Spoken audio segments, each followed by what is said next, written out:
First of all, I would like to thank the organizers of this wonderful event, as well as Dr. Jomon, who has invited me for this program on behalf of the organizer. Actually, we study a lot from our juniors, junior doctors, as well as our students. Probably, I'm very happy to say that I'm having certain audience like Joman Joseph or Srijit SP, who are extremely brilliant, versatile, and intelligent doctors, who are really the torchbearers of present era of Ayurveda. I'm very happy to be here because already 2 sessions are over. One was a highly pragmatic presentation of infertility, highly practical presentation. And second was a wonderful conceptual explanation of the causes behind infertility.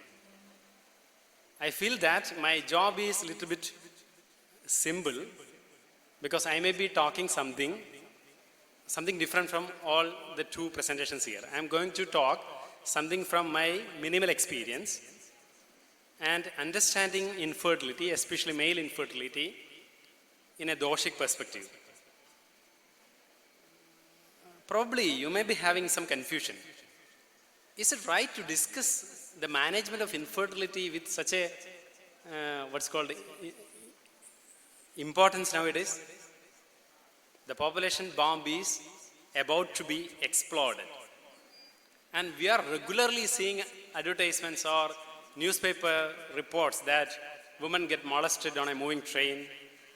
And all these things are there. Still, we are thinking about how the sexual functioning can be improved, how the infertility can be managed.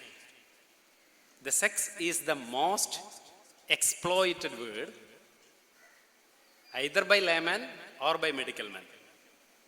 It is very true because all the infertility practices, all the conventional, modern, Ayurvedic or any other system of medicine, infertility practices are many a time unethical, simple exploitation of an ignorant population.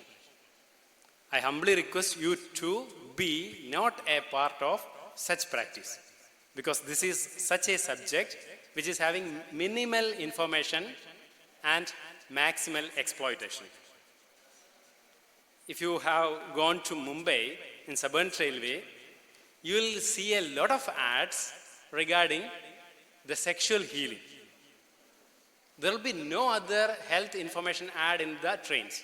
Normally, Southern Railway ഉണ്ടാകുന്ന എല്ലാ ട്രെയിനിലും നിറയെ add ഉണ്ടാവും. ലൈംഗിക പരാജയം, ജീവിത നൈരാശ്യം, ദാമ്പത്യ ബലഹീനതയൊക്കെ ആയിരിക്കും അതിനകത്തെ പ്രധാന theme. And it is very true, I would like to quote a word from Russell. Marriage is for women the commonest mode of livelihood. And the total amount of undesired sex endured by women is probably greater in marriage than in prostitution. I would like to start from the same sentence where Uma Karthik madam quoted that infertility is explained to be a curse for women, and it is explained that it is only because of women. And the need and significance of Vajirana therapy is important in terms of concept of Purushartha, Dharma, Artha, Kama and Moksha. If we are explaining the historical perspective of infertility, it is very interesting that in Gupta dynasty, near around 2 BC, Indian literature was very vast or sufficient in sexual classical textbooks. And if you come to Charaka Samhita, Vajirana has highlighted the second pada of Chikilsa, second chapter of Chikilsa Sthana with 4 separate quadrants or pada. In Sushruta Samhita, it is placed somewhere in the mid part of Chikilsa Sthana. When it comes to Vagbhada, it became the last chapter of appendix, Uttaradandra, isn't it? Uttaradandra is the appendix of Ayurveda itself, and in the last chapter, Vajirana was explained. Then there was a surge.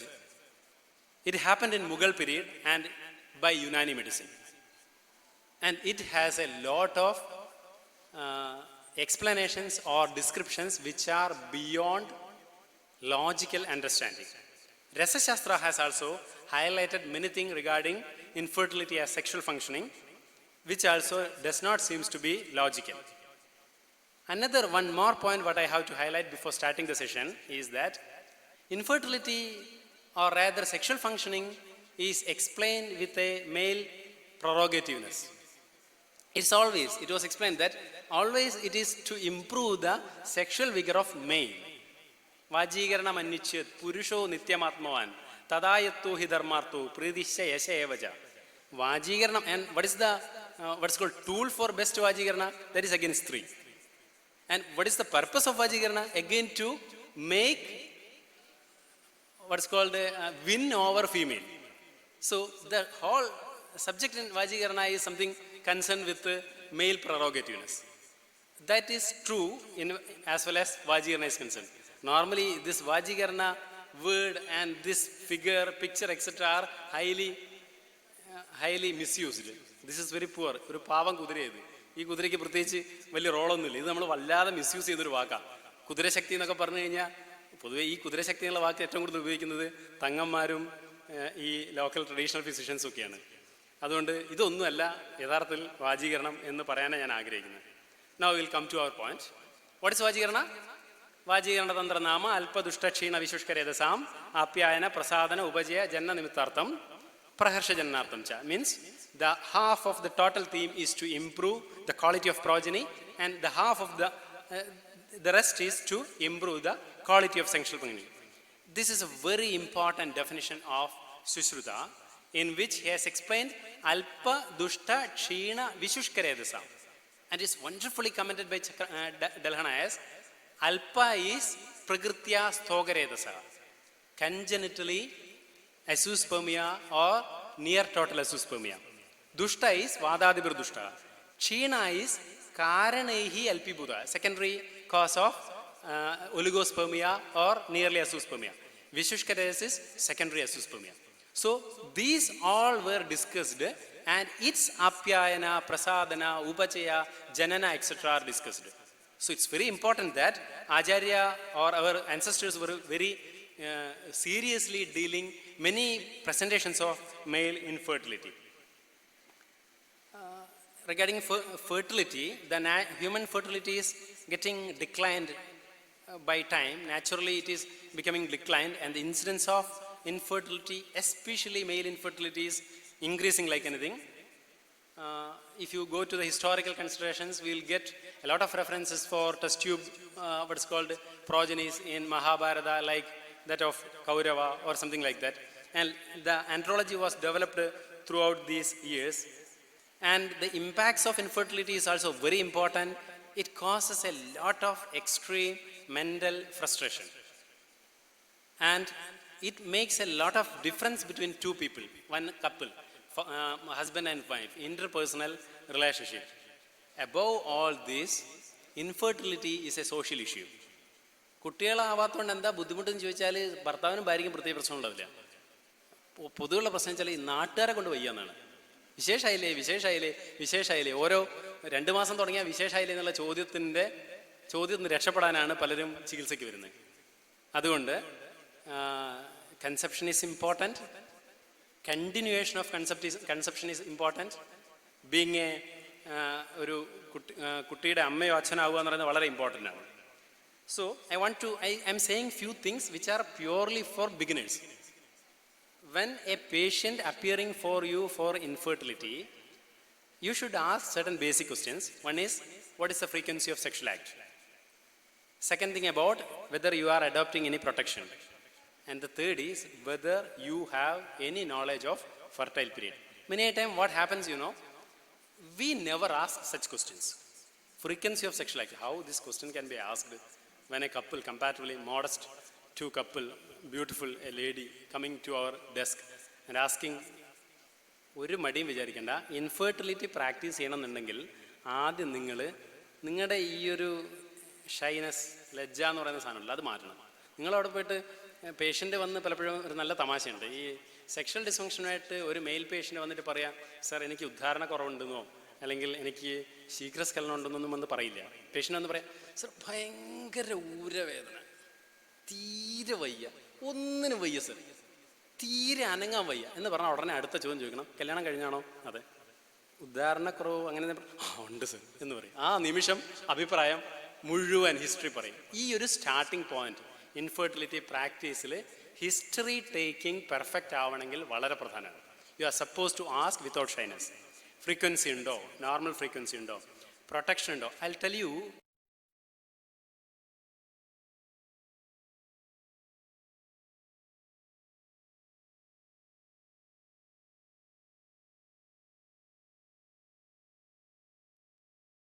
I had a patient, they got married for last 3 years.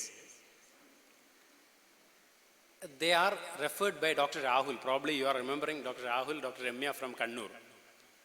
And they referred a case to me. They were from Edappal.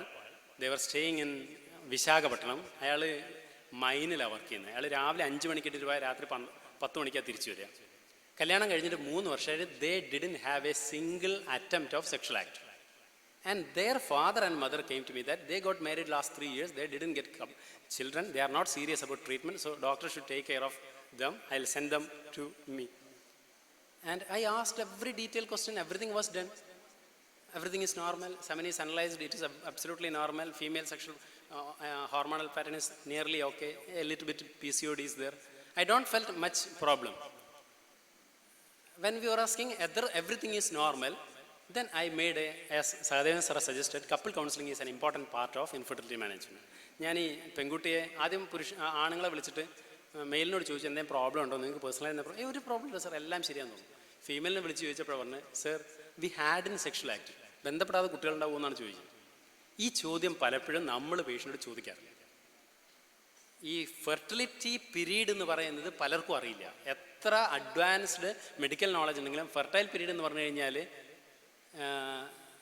സാധാരണഗതിയിൽ മാസക്കുളി കഴിഞ്ഞ് കുളിച്ച് കഴിഞ്ഞിട്ട് ഒരു 10 ദിവസം കഴിഞ്ഞാലോ 15 ദിവസം കഴിഞ്ഞാലോ ഒക്കെ ഞങ്ങൾ ഒരു പ്രാവശ്യം ബന്ധപ്പെടാറുണ്ട് എന്ന് പറയുന്ന വെയ്ഗ് ആൻസേഴ്സ് ആണ് പേഷ്യൻ്റ് പൊതുവെ പറയുക. So this you should be thorough with that. So if they are having unprotected frequent sexual act with knowledge of fertile period for 1 year, they should be treated, they should be investigated. Otherwise they should not be investigated. Let them stay themselves together for at least 6 months. ഇത് നിർബന്ധമാണ്. പൊതുവേ ഇൻഫെർട്ടിലിറ്റിയുടെ മരുന്നുകളൊക്കെ കുറേ പ്രശ്നക്കാരാണെന്ന് എനിക്ക് തോന്നാറുള്ളത്. ഒരു പ്രശ്നമില്ലാത്തവന് പോയിട്ട് വരണാതി കഷായവും അശ്വഗന്ധ ചൂർണ്ണൊന്നും കൊടുക്കരുത്. ഇതൊക്കെ കൊടുത്തു കഴിഞ്ഞാൽ കുറേ പ്രശ്നങ്ങൾ ഉണ്ടാവാറുണ്ട്. അതുകൊണ്ട് ഈ ഒരു കാര്യം പ്രിലിമിനറി ആയിട്ട് correct. You can add any number of placebo to facilitate the normal sexual act between the people. But this definition is having some limitation. It is dependent on age. If the couple is having an age, male 40 plus and female 32 or 33 plus, then probably you can treat within 6 months. Okay. No male factor infertility is explained to be 47% and male factor infertility is explained to be 53%. In another study, it is explained that male factor infertility, both combined or separate, is nearly 47%. Anyway, 50% of total infertility is caused by male factor. That is very important. As all of you know the anatomy, I am not going to repeat it because anatomy is very mandatory. You are supposed to examine the patient properly. You are supposed to know the local examination properly. You should be knowing the physiology, seminiferous tubules, interstitial cells, sustanular cells, everything you should know. And coming to Ayurveda, I'll be saying few physiology. Shukra is made of Panchabhuta, Pentabodhi composition. Normally, Shukra is Kapha Varga. Shukra is located all over the body. So, the treatment should aim 5 Bhuta. The treatment should modulate through facilitating Kapha, and the treatment should aim the whole body. It is not only on the testis. There are a number of synonyms for Shukra Dhatu, Paurusham, Bijam, Bhumstam, Indriya, Balam, Dhatu, Saram, etc. There are references of Shukra Dharakala, Shukrava Srodhas, Shukrava Dhamani, Shukra Harini, Shukra Kshaya Lakshanas, etc. are there. And it is very typically stated that Saumyam Shukram. What is the meaning of Saumyam Shukram? How can you translate it? Saumyam, Shukram, Artavam, Agnayam. If you simply translate, the translation is that testes are kept outside the body and ovaries are kept inside the body. That is the simple translation. Both testes are kept outside the body and both ovaries are kept inside the body. For ideal ovarian function, a above normal temperature is essential, and for an ideal testicular function, a below normal temperature is essential. This is very mandatory whenever you plan a treatment. You can give any number of medicine, any kashaya, but it should be ultimately, must not disrupt the Saumya Bhava of Shukra. You know the definition, Shukram Shuklam Guru Snigdam Madhuram Bahalam Bahu Kritam Achika Dailavam, isn't it? Sadgarbhaya Artavam Puna. The same way, Spadigabham Dravam Snigdam Madhuram Madhugandija, Shukrichadikejittu, Taila Chaudra Nibantada. These are all wonderful examples, wonderful definitions. I very strongly believe that you cannot practice male infertility through pure Ayurveda without understanding the meaning of this sloga. Shukram, Shuklam, white. Guru. What is meant by Guru? Guru means dense. Snigdham means moderately viscous, isn't it? Madhuram, Bahalam means copious amount, 3 to 5 ml. Bahu means total count. Shukran, Shuklam, Guru, Snigdham, Madhuram, Bahalam, Bahu. Madhuram means fructose content, definitely fructose content. Kridam Achika Tailabam. It is very important. Normally, a semen ejaculated after a long abstinence is not pure white. It is having a yellowish tinge. Krida Machika Tailabam. It is oiled. It looks like yellow. It's having a yellowish tinge. Krida Machika Tailabam. And Susra has given such a definition. Spadigabham Dravam Snigdam. Madhuram Madhugandija. Shukri Richadikejitu Taila Chaudra Nivantapa. Spadigabham, crystal oil. Just after ejaculation, semen is a non-homogeneous fluid. After some time, it gets liquefied and becomes a homogeneous fluid. Spadigabham, Dravam. It will be initially Spadigabham, then Dravam. Spadigabham, Dravam, Snigdam, Madhuram, Madhugandija. Madhugandhi is something, the smell is, the characteristic smell of semen is something like, Elavangathinte poovu manatthittundavu alle. Elavanga pushpathinte poovinte smell aanu sadhanathil normal semen. This is very important. Idu arinjirikkunna ennu vechale, we practice infertility by seeing the semen sample. Semen sample putrefied smell undengil, foul smell undengil, parushaka vadadibhyam, puya redasi ennu parayunna sadhanam krithamayi cheyanam. Adu cheyanamennengil oru semen report kittiyum karyalla. Once either you should smell it or you should ask the patient whether your semen is having some foul smell. Parusha vadadibhyam ennu parayunna slogam practice il konduvaranengil idu nirbandha. Pyospermial ചിലപ്പോൾ ഇത് work ചെയ്യില്ല. പയോസ്പെർമിയൽ work ചെയ്യും ഒരു പരിധി വരെയൊക്കെ. പക്ഷേ this condition if it satisfies it definitely fit to the patient. So these are very important.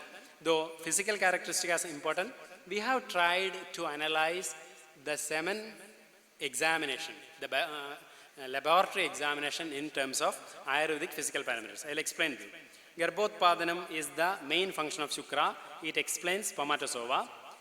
Functions related, because if you go to Sushruta, Dhairyam, Chavanam, Preeti is explained as function of Shukra.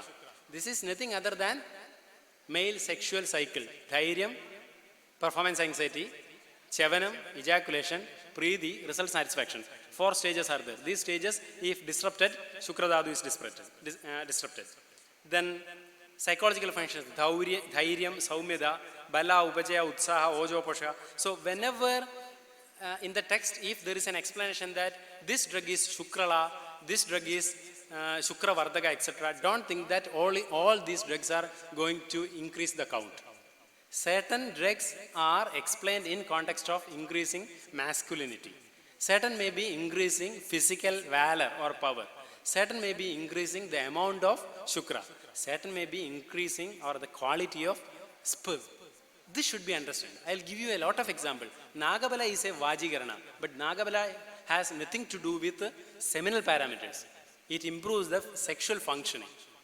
Ashwagandha is a good rasayana. It is proved that by consumption of ashwagandha, the semen count is getting reduced. Ashwagandha is Ushna in characteristic. Continuous usage will reduce semen count. We have done a series. I was working in Jamnagar in an experimental lab. Continuous usage of Ashwagandha will improve the sexual functioning, improve the erectile dysfunction, but it will gradually decline sperm count. But Kabigachu is just opposite to that. Yashti Madhu is just opposite to that. Gochura is just opposite to that. Vidari increases count, but on higher dosage reduces libido. So these are all very important. So any not drug should be patented as, so this is going to improve sperm count. That is, so it should be understood with these synonyms. So it may be understood as spermatozoa, it may be understood as semen, it may be understood as androgen itself. So the drugs explained in this context are very important. Now the problem starts.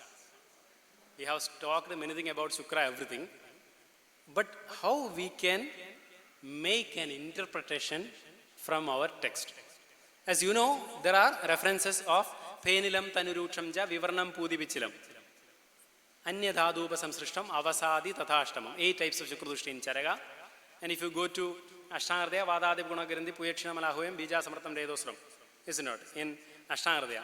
You can club these together and you can find out Penila, Tanu and Ruksha are Vadaja variety. Vivarna is Pittaja variety, which is manifested as Aruna, Krishna, Pida, Neela, Shweda, etc. Pichila is Kabaja variety. Pudi is Pitta Rekta variety. Anyadadu Samsrisha may be Rekta. It can be again diagnosed as Kunapa.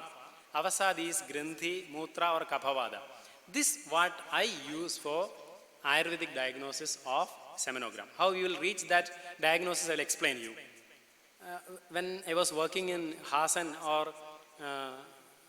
IPGT and RA Jamnagar, even what we do is, we will take a semen sample, we will pass air bubbles through the sample, and we will measure the amount of fena produced. Accordingly, we will say that this is Ruksha or this is Snigdha. Because it was very true in as far as Jamnagar is concerned. Jamnagar എന്ന് പറഞ്ഞു കഴിഞ്ഞാൽ നല്ല ക്ഷാരപ്രദേശമാണ്, വെള്ളത്തിലൊക്കെ നല്ല ക്ഷാരതയാണ്. അവിടെ പൊതുവേ ഈ നിങ്ങൾ പഠിച്ചിട്ടുണ്ടാവും, ഈ പിപ്പലി, ക്ഷാരം, ലവണം എന്ന് പറയുന്ന സാധനങ്ങളൊന്നും കൂടുതൽ ഉപയോഗിക്കാതൊക്കെ വന്ധ്യത്വം ഉണ്ടാക്കുന്നു. ധാരാളം ഇൻഫെർട്ടിലിറ്റി, മെയിൽ ഇൻഫെർട്ടിലിറ്റി വളരെ കോമൺ ആയ ഒരു സ്ഥലമാണ് ഈ ജാംനഗർ എന്ന് പറയുന്നത്. അവിടെ പോയി കഴിഞ്ഞാൽ 3 വർഷം കൊണ്ട് കൗണ്ട് കുറയുന്നതാണ് പറയുക. അതുകൊണ്ട് നോർമലി ഇൻഫെർട്ടിലിറ്റി ലാബിൽ വർക്ക് ചെയ്യുന്ന ആൾക്കാരൊക്കെ എല്ലാ 2 മാസം കൂടുമ്പോൾ ഒരു പ്രാവശ്യം സെമൻ എക്സാം ചെയ്യാറുണ്ട്. ക്ലിയർ കൗണ്ട് കുറഞ്ഞോ എന്നറിയാം. അത്ര ക്ഷാരമാണ്. വെള്ളമൊക്കെ എടുത്തു വെച്ച് കഴിഞ്ഞാൽ നിങ്ങൾക്ക് 10 ദിവസം വെള്ളം എടുത്തു വെച്ച് കഴിഞ്ഞാൽ ഗ്ലാസിൻ്റെയൊക്കെ സൈഡിൽ കൃത്യമായിട്ട് ക്ഷാരം അടിഞ്ഞു കൂടുന്ന കാണാൻ പറ്റും. അപ്പം ഞാൻ പറഞ്ഞു വന്നതെന്താ വെച്ചാൽ, പൊതുവേ ഈ ഫ്രോത്ത് ഫോർമേഷൻ എന്ന് പറയുന്നത് ചില സെമനിൽ വളരെ കൂടുതലായിരിക്കും. It is because of surfactant action. നിങ്ങൾക്ക് അറിയണ്ടാവും, ഈ രൂക്ഷത എന്ന് പറയുന്നത് നമ്മളെ സോപ്പ് പതപ്പിക്കാൻ പോലെ അല്ലേ. രൂക്ഷമായിട്ടുള്ള സോപ്പ് ഇട്ട് പതപ്പിച്ച് കഴിഞ്ഞാൽ നന്നായിട്ട് ഫ്രോത്തിങ് പൊന്തു അല്ലേ. ക്ലിയർ. നമ്മുടെ ശരീരത്തിൽ കയ്യിൽ എണ്ണയൊക്കെ ആയാൽ എന്താ ചെയ്യുക, നമ്മൾ ഒരു ക്ഷാരം ഉപയോഗിച്ച് അതെടുത്ത് കളയുക ചെയ്യുക. ഇതേ സാധനം തന്നെയാണ് ശുക്ലത്തിൻ്റെ കാര്യത്തിന് സംഭവിക്കുന്നത്. ക്ലിയർ. ശുക്ലത്തിൽ ക്ഷാരത കൂടിയാൽ നിങ്ങൾക്ക് സ്നിഗ്ധത ആഡ് ചെയ്യണം. ശുക്ലത്തിൽ സ്നിഗ്ധത കൂടി എന്ത് ചെയ്യണം, നിങ്ങൾ ക്ഷാരത ആഡ് ചെയ്യണം. ജോമൻ ജോസഫ് എന്ന് പറയുന്നത് ക്ഷാരങ്ങളൊന്നും സഹദേവൻ സാർ പറഞ്ഞില്ലല്ലോ ട്രീറ്റ്മെൻറ്റിലെന്ന്. ക്ലിയർ. ചില സമയത്ത് ഈ നമ്മൾ പറയുന്ന പിച്ചിലമായിരിക്കുന്ന ഒരു സെമൻ, ജസ്റ്റ് ലൈക്ക് വിസിഡ് എന്നതിന് പറയാം, വിസ്കസ് എന്നല്ല, ജസ്റ്റ് ലൈക്ക് വിസിഡ് ആയിട്ട് സെമൻ വരുമ്പം you are suppose to apply ക്ഷാര ടു ലിക്വിഫൈ ദ സാമ്പിൾ. അപ്പോൾ ഈ ഒരു കോൺസെപ്റ്റ് ഇത് നമ്മൾ പലപ്പോഴും പലയിടത്തും പറയാറുണ്ട്. ഇപ്പം നിങ്ങൾ സെമൻ്റെ ഒരു സാമ്പിൾ എടുത്തിട്ട്, I feel that if you have any chance to examine the semen you should do it.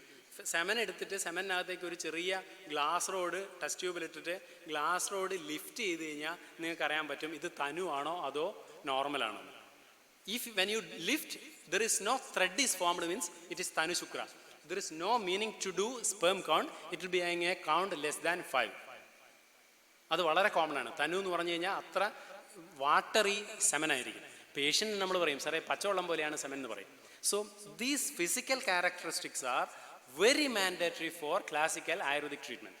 ഇതാണ് ഞാൻ പറഞ്ഞു വരുന്നത്. അതുകൊണ്ട് ഞാനൊരിക്കലും ഒരു കേസ് അസൂസ്പെർമിയയ്ക്ക് ഇന്ന ഡ്രഗ് ആണെന്നോ അല്ലെങ്കിൽ ഒളിഗോസ്പെർമിയയ്ക്ക് ഇന്ന ഡ്രഗ് ആണെന്നോ പറയാറില്ല. അതിൻ്റെ ഒരു ഫിസിക്കൽ ക്യാരക്ടറിസ്റ്റിക് ഐദർ സെമനോഗ്രാമെന്നോ അല്ലെങ്കിൽ നമ്മൾ നേരിട്ട് കണ്ടിട്ടാണ് ചെയ്യുന്നത്. So I would like to explain you few diagnostic approaches.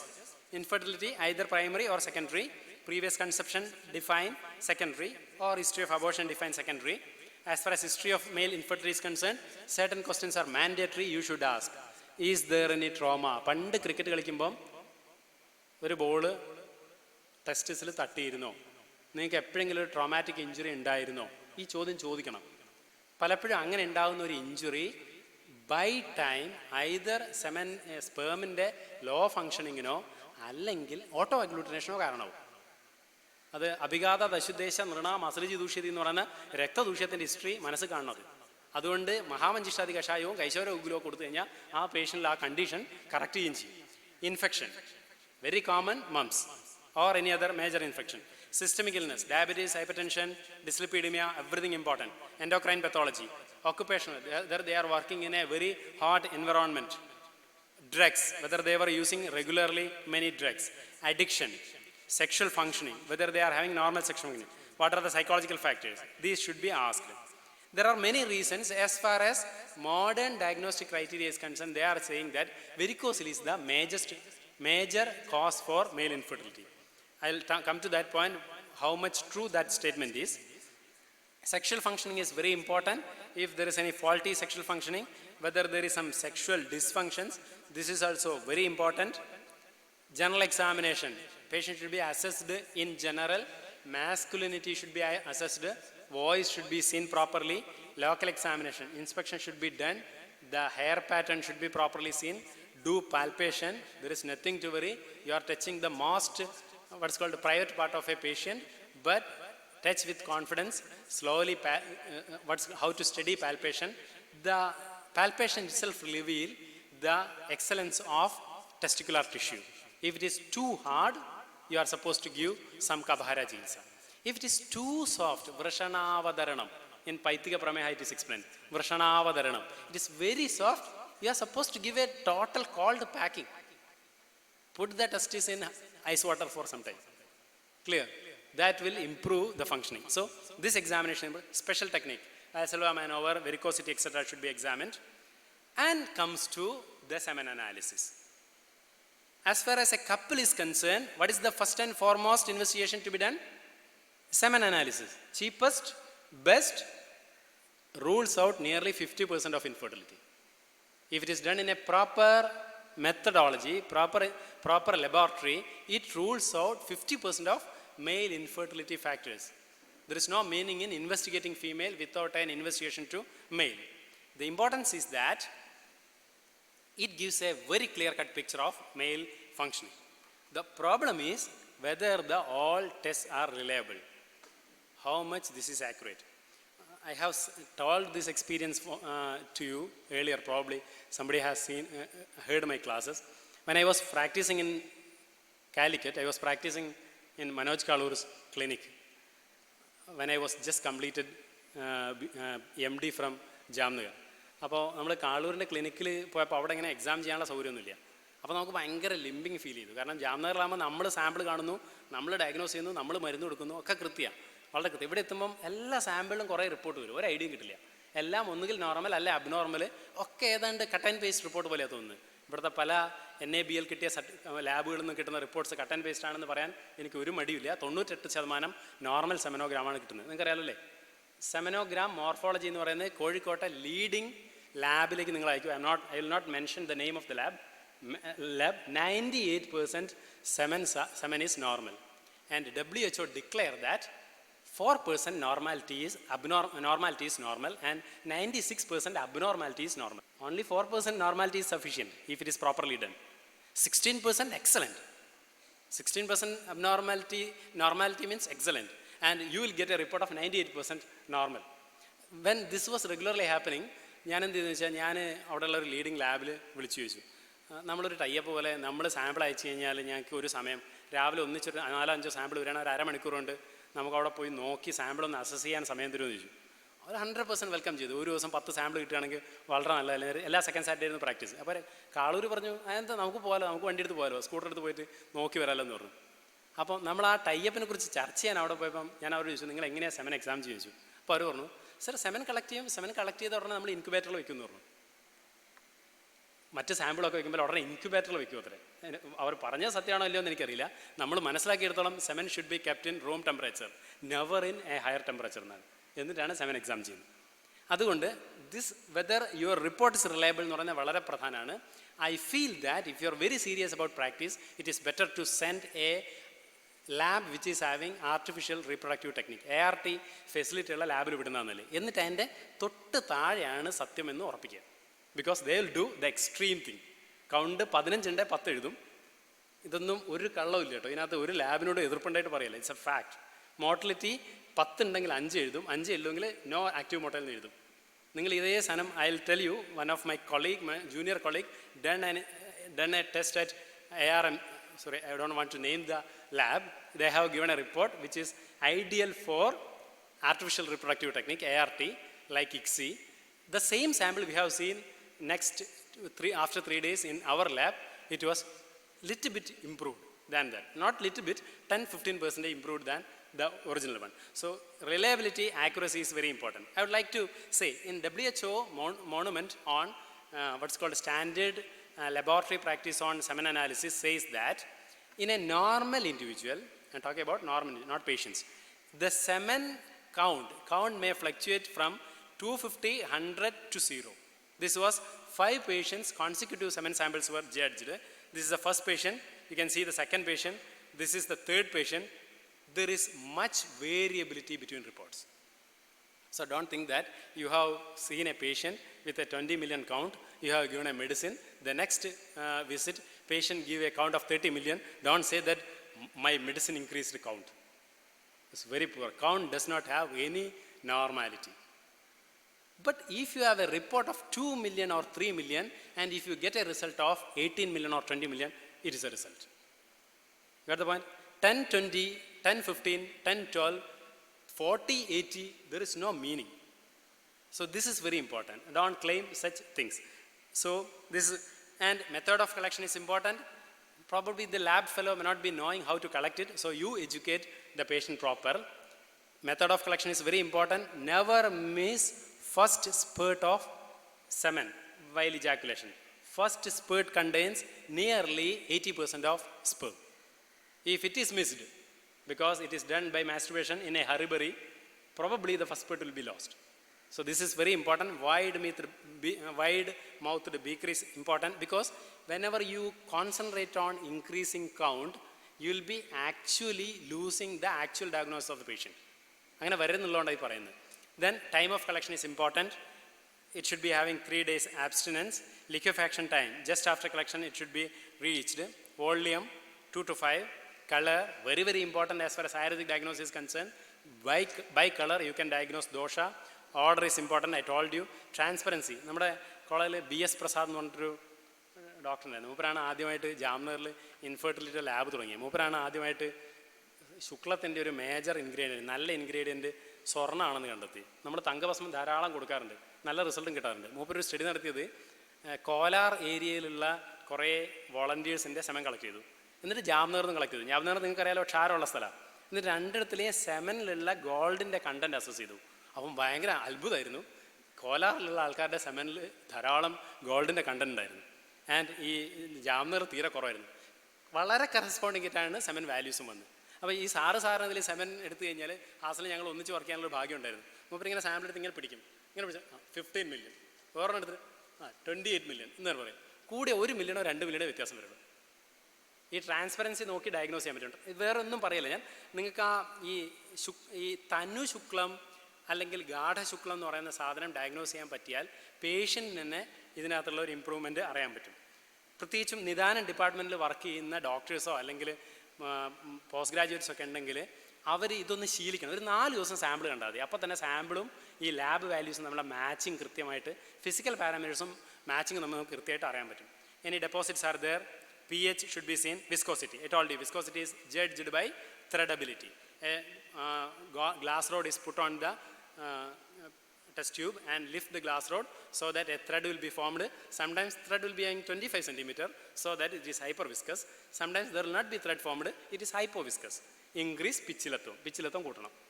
നിങ്ങൾക്ക് വഴുതനങ്ങ മുതൽ അങ്ങോട്ടുള്ള ഏത് സാധനം ആലോചിക്കാം. വഴുതനങ്ങ, ഖോഗലാക്ഷ ബീജം, അല്ലെങ്കിൽ വൃദ്ധി സമാനമായി സർവേഷ എന്നുള്ള തിയറി ഉള്ളതുകൊണ്ട് സ്വാഭാവികമായിട്ടും മുരിങ്ങാക്കുരു അടക്കം താഴേന്ന് മുകളിലോട്ട് എന്ത് വേണമെങ്കിൽ ആലോചിക്കാം. ക്ലിയർ? ഏറ്റവും അവസാനം വരെയുള്ള സാധനങ്ങൾ, അമൃതപ്രാശകൃതോ എന്ത് വേണമെങ്കിൽ ആലോചിക്കാം. So this is very important. Microscopical examination. അപ്പോൾ നമ്മൾ സെമൻ എടുത്തു, കളക്ട് ചെയ്തു, ആദ്യം ഒന്ന് നോക്കി, സാമ്പിളൊക്കെ നോക്കി, വിസ്കോസിറ്റി ഒക്കെ നോക്കി, വിത്തിൻ 30 മിനിറ്റ്സ് ലിക്വിഫൈഡ് ആണെന്ന് മനസ്സിലാക്കി. ലിക്വിഫൈഡ് ആയി കഴിഞ്ഞാൽ സെമൻ എടുത്തിട്ട് പ്ലേസ് ചെയ്യണം. ഒരു വെറ്റ് സാമ്പിൾ എടുത്ത് പ്ലേസ് ചെയ്യണം. വെറ്റ് സാമ്പിൾ കണ്ണുകൊണ്ട് കാണണം. Motility should be seen first. Then it is ideal to judge viability. ഒരു യോസിൻ സ്റ്റെയിൻ കൊടുത്താൽ മതി. സ്റ്റെയിൻ കൊടുത്തു കഴിഞ്ഞാൽ, ഇപ്പോൾ ഉദാഹരണത്തിന് നിങ്ങളൊരു സാമ്പിൾ എടുത്ത് നിങ്ങൾ ജഡ്ജ് ചെയ്യുമ്പം അതിൽ 20% മൂവ് ചെയ്യുന്നുള്ളൂ, 80% മൂവ് ചെയ്യുന്നില്ല എന്ന് പറഞ്ഞാൽ നമ്മുടെ ഒരു ഇൻസൈറ്റ് എന്താ? 80% ഡെഡ് ആണെന്നാണ് അല്ലേ? പൊതുവെ നമ്മൾ അങ്ങനെ മനസ്സിലാക്കി. 20% ലൈവാണ്, 80% ഡെഡ് ആണെന്നാണ്.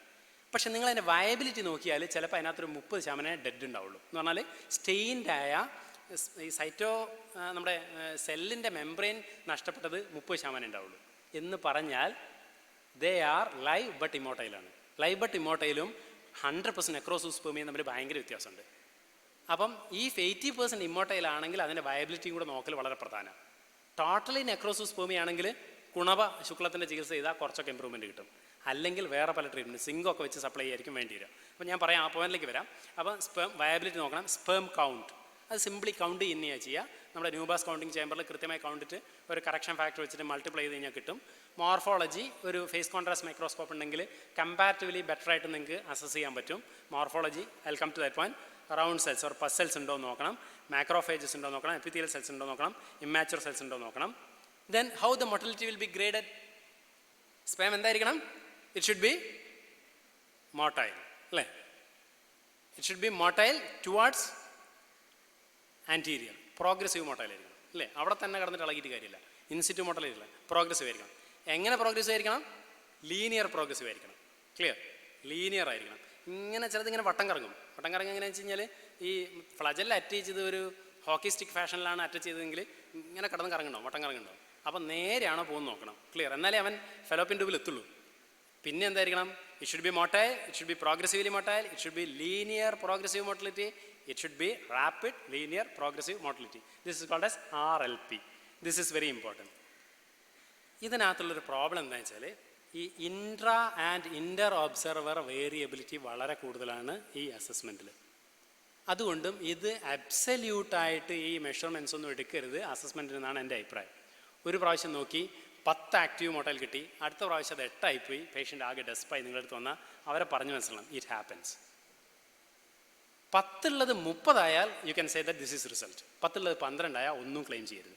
Or rather you should correct your self. കാരണം ഒരു appreciable difference between observer is quite possible. I'll tell you with example. ഇതെൻ്റെ 4x മൾട്ടിപ്ലിക്കേഷനിൽ കാണുന്ന പിക്ചറാണ്. കുറച്ചുകൂടി ക്ലോസ് 10x കൺവേർട്ട് ചെയ്ത് കഴിഞ്ഞാൽ നിങ്ങൾക്ക് കുറച്ചുകൂടി മോട്ടിലിറ്റി കാണാം. ക്ലിയർ? ഇതിനകത്ത് നിങ്ങൾക്ക് നല്ല മോട്ടൈലായിട്ടുള്ളത് കാണാം. സ്ലഗ്ഗിഷ് ആയിട്ട് നമ്മൾ പറയുന്ന ഒരു സെൻട്രൽ ഒബീസിറ്റി ഉള്ള ആൾക്കാർ നടന്നു പോകുന്ന പോലത്തെ ഒരു നടത്തുള്ള ആൾക്കാർ കാണാം. ക്ലിയർ? ഈ പിക്ചർ ഇങ്ങനെ കാണുമ്പം നിങ്ങൾ തന്നെ പലർക്കും ഇത് പല ഇൻഫർമേഷൻ ആയിരിക്കും അല്ലേ? ചിലർക്ക് ഇത് ആക്റ്റീവ് മോട്ടൈലായി തോന്നുന്നുണ്ടാവും, ചിലർക്ക് ഇത് സ്ലോ മോട്ടൈലായി തോന്നുന്നുണ്ടാവും അല്ലേ? ഈ ഒരു എറർ പലപ്പോഴും മോട്ടൽ. ഇതിൽ ചിലത് നിങ്ങൾ നോക്കി അറിയാം. ഒരു സ്ക്വയറിൻ്റെ ഒരു കോർണറിൽ നിന്ന് മറ്റേ കോർണറിലേക്ക് പിടിക്കുന്നത് കാണാം നിങ്ങൾക്ക്. കൃത്യം റാപ്പിഡ് ലീനിയർ പ്രോഗ്രസ്. ഒരു സ്ക്വയറിൽ നിന്ന് കൃത്യമായിട്ട് അടുത്ത കോർണറിലേക്ക് പിടിക്കുന്നുണ്ടാവും. ഇനി now will come to its ഒരു പ്രത്യേക അസസ്മെൻറ്റിലേക്ക് പോകാം. ഇതാണ് ഇത് സെയിം തിങ്. ഈ ഒരു പിക്ചറിൽ നിന്ന് നമുക്ക് ഏതാണ്ട് കാണാം. അടുത്ത മൾട്ടിപ്ലിക്കേഷൻ മോട്ടിലിറ്റി കാണുന്നുണ്ടോ? സ്ട്രെയിറ്റ് ലൈനിൽ പോകുന്നത്. നോക്കൂ, ഇതിനകത്ത് കുറേ സ്പേംസ് നോട്ട് മൂവിങ് ആണ്, കുറച്ച് മൂവിങ് ആണ്, കുറച്ച് നല്ല ഫാസ്റ്റായിട്ട് നേരെ പിടിക്കുന്നുണ്ട്. ക്ലിയർ? ചില നോൺ മൂവിങ് ആണ്. ഇത് സാധാരണഗതിയിൽ ഒരു മൈക്രോസ്കോപ്പിൽ നമ്മൾ കാണുമ്പം നമ്മളിതിനെ ഒരു 4 ക്വാഡ്രൻ്റായി തിരിച്ചിട്ട് ഒരു ക്വാഡ്രൻ്റേ നമുക്ക് ശ്രദ്ധിക്കാൻ പറ്റുള്ളൂ. ഇതിൻ്റെ ഒരു ക്വാഡ്രൻ്റെ കൂടെ പോകുന്നതിനെ കൗണ്ട് ചെയ്യുക. അതേസമയം നമ്മൾ കൗണ്ടിങ് മെഷീൻ വെച്ചിട്ട് കൗണ്ട് ചെയ്യുക. ഇത് നോക്കൂ, ഇത് ധാരാളം എപ്പിത്തീലിയൽ ഡെബ്രിസും ഈ റൗണ്ട് സെൽസും അമോർഫസ് മാറ്ററൊക്കെ ഉള്ള ഒരു സാമ്പിളാണ്. ഇതിനകത്ത് നോക്കൂ എത്ര സ്ട്രെയിൻ ചെയ്താണ് സ്പേം മൂവ് ചെയ്യുന്നത്. ഇതിനെന്താ ചെയ്യേണ്ടത്? ശുക്രശോധനം ചെയ്യണം അല്ലേ? 100% ശുക്രശോധനം ചെയ്യണം. ശാരിപാതി കഷായം അല്ലെങ്കിൽ ശാരിപാദ്യാസവും അല്ലെങ്കിൽ ശീതപ്രയോഗം ചെയ്യണം. ഇങ്ങനെ കണ്ടു കഴിഞ്ഞാൽ നമ്മൾ സാറിന് അതാ കൊടുക്കുക. കൊടുത്തു കഴിഞ്ഞാൽ റിസൾട്ട് കിട്ടുകയും ചെയ്യും. ഇതെന്തുകൊണ്ടാണെന്ന് വെച്ചാൽ ഇത് ആക്ച്വലി മോട്ടിലിറ്റി കുറഞ്ഞത് അവനെ കൊണ്ട് മാത്രമല്ല, അതിൻ്റെ എൻവറോൺമെൻറ്റും ശരിയല്ല. അതുകൊണ്ടാണ് എൻവറോൺമെൻറ്റ് ക്ലീൻ ആക്കി കഴിഞ്ഞാൽ അത് ശരിയാവും. അതിനുശേഷം അപ്പം ഈ മോർട്ടലിറ്റി വളരെ പ്രധാനപ്പെട്ട ഇഷ്യൂ ആണ്. മോർട്ടലിറ്റി ഡയഗ്നോസ് ചെയ്യുന്നത് തന്നെ വളരെ പ്രധാനമാണ്. Then sperm morphology. മോർഫോളജി ഞാൻ നിങ്ങളോട് പറഞ്ഞു. മോർഫോളജി എന്ന് പറയുന്നത് ഇപ്പോൾ കിട്ടുന്ന റിപ്പോർട്ട്സ് ഒക്കെ അബ്നോർമലാണ്. ഓൺലി ആർട്ടിഫിഷ്യൽ റീപ്രൊഡക്റ്റീവ് ടെക്നിക്കുള്ളടുത്ത് മാത്രമേ പ്രോപ്പറായി ചെയ്യുള്ളൂ. 98% normal, 1 to 2 head piece abnormality seen എന്നൊക്കെ പറയുന്നത് മോർഫോളജിക്കലായിട്ട് അസസ് ചെയ്യുകയേ ചെയ്യരുത്. സ്ട്രോങ്. നിങ്ങൾക്ക് ഇതിനകത്ത് കാണാൻ പറ്റും മോർഫോളജി അസസ് ചെയ്ത്. ക്ലിയർ. ടാപ്പേഡ്, പൈറിഫോം, റൗണ്ട് എന്നൊക്കെ പറയുന്ന കുറേ സാധനങ്ങൾ കാണാൻ പറ്റും. നോർമൽ സ്പെർമാറ്റോസോവയുടെ ഡെഫിനിഷൻ കൃത്യമായിട്ട് ഡിഫൈൻ ചെയ്തിട്ടുണ്ട്. നമ്മളെ സംബന്ധിച്ചിടത്തോളം അത്ര പ്രധാനമല്ല. Now you can see. ഇതിനകത്ത് നിങ്ങൾക്ക് ജയൻ ഹെഡ് കാണാൻ പറ്റും, ഡബിൾ ഹെഡ് കാണാൻ പറ്റും, നോർമൽ. ഈ രണ്ടാമത്തെ രണ്ട് ഇവിടെയുള്ള 25 എന്നുള്ളതിൻ്റെ മുകളിലുള്ളത് പിൻ ഹെഡാണ്. യഥാർത്ഥത്തിൽ അത് ഹെഡല്ല, അത് അക്രോസോം മാത്രമാണ്. അപ്പോൾ അത്തരം കാര്യങ്ങൾ നമുക്ക് ഐഡൻറ്റിഫൈ ചെയ്യാൻ പറ്റും. ഇത് നിങ്ങൾക്ക് കാണാൻ പറ്റും. ഇത് hockey സ്റ്റിക്കാണ്.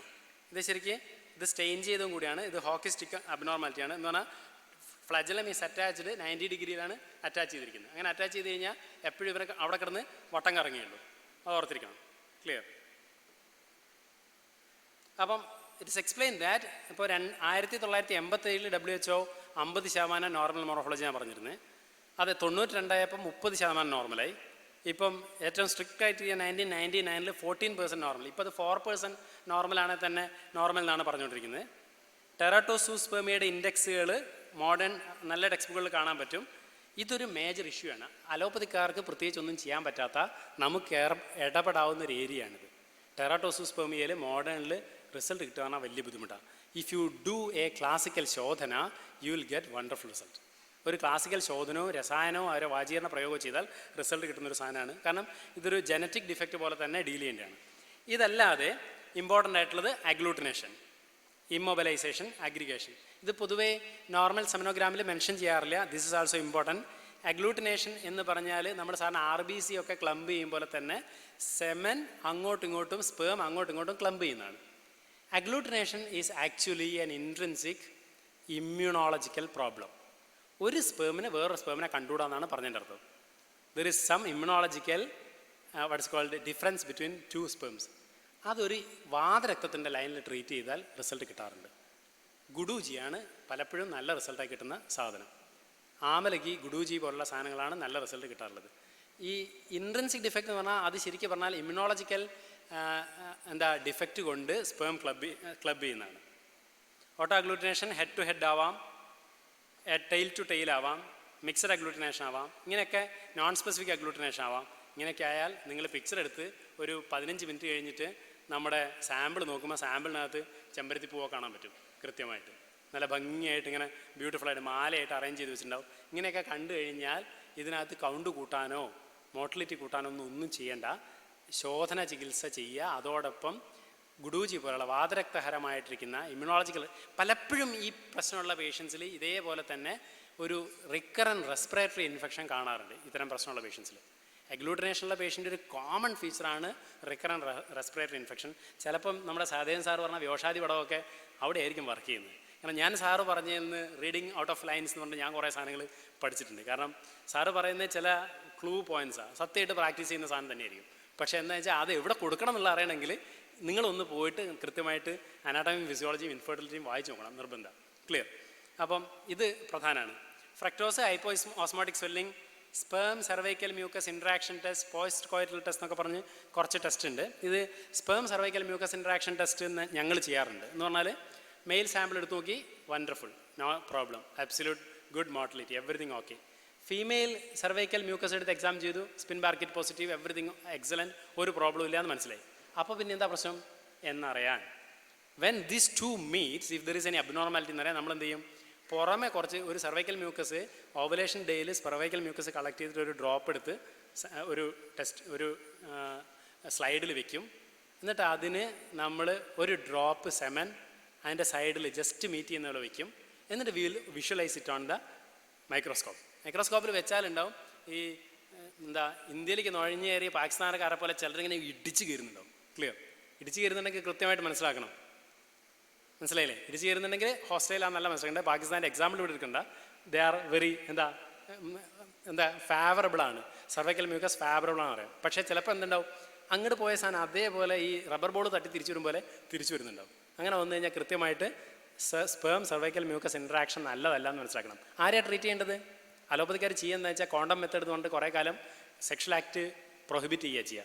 Further immunological problem develop ചെയ്യാതിരിക്കാൻ നമ്മളെന്താ ചെയ്യേണ്ടത്? കൃത്യമായിട്ട് വജൈനൽ ഡൂഷ് ചെയ്യുക. പേഷ്യൻ്റ് ഗോക്ഷാദി ഉഗുലും മൃഗത്യാദി കഷായം കൊടുത്തു കഴിഞ്ഞാൽ റെസ്പോണ്ട് ചെയ്യും. ഇതാണ് നമ്മൾ സാറിന് ചെയ്യാറുള്ളത്. അപ്പം ഈ sperm cervical post coital test നടത്താം.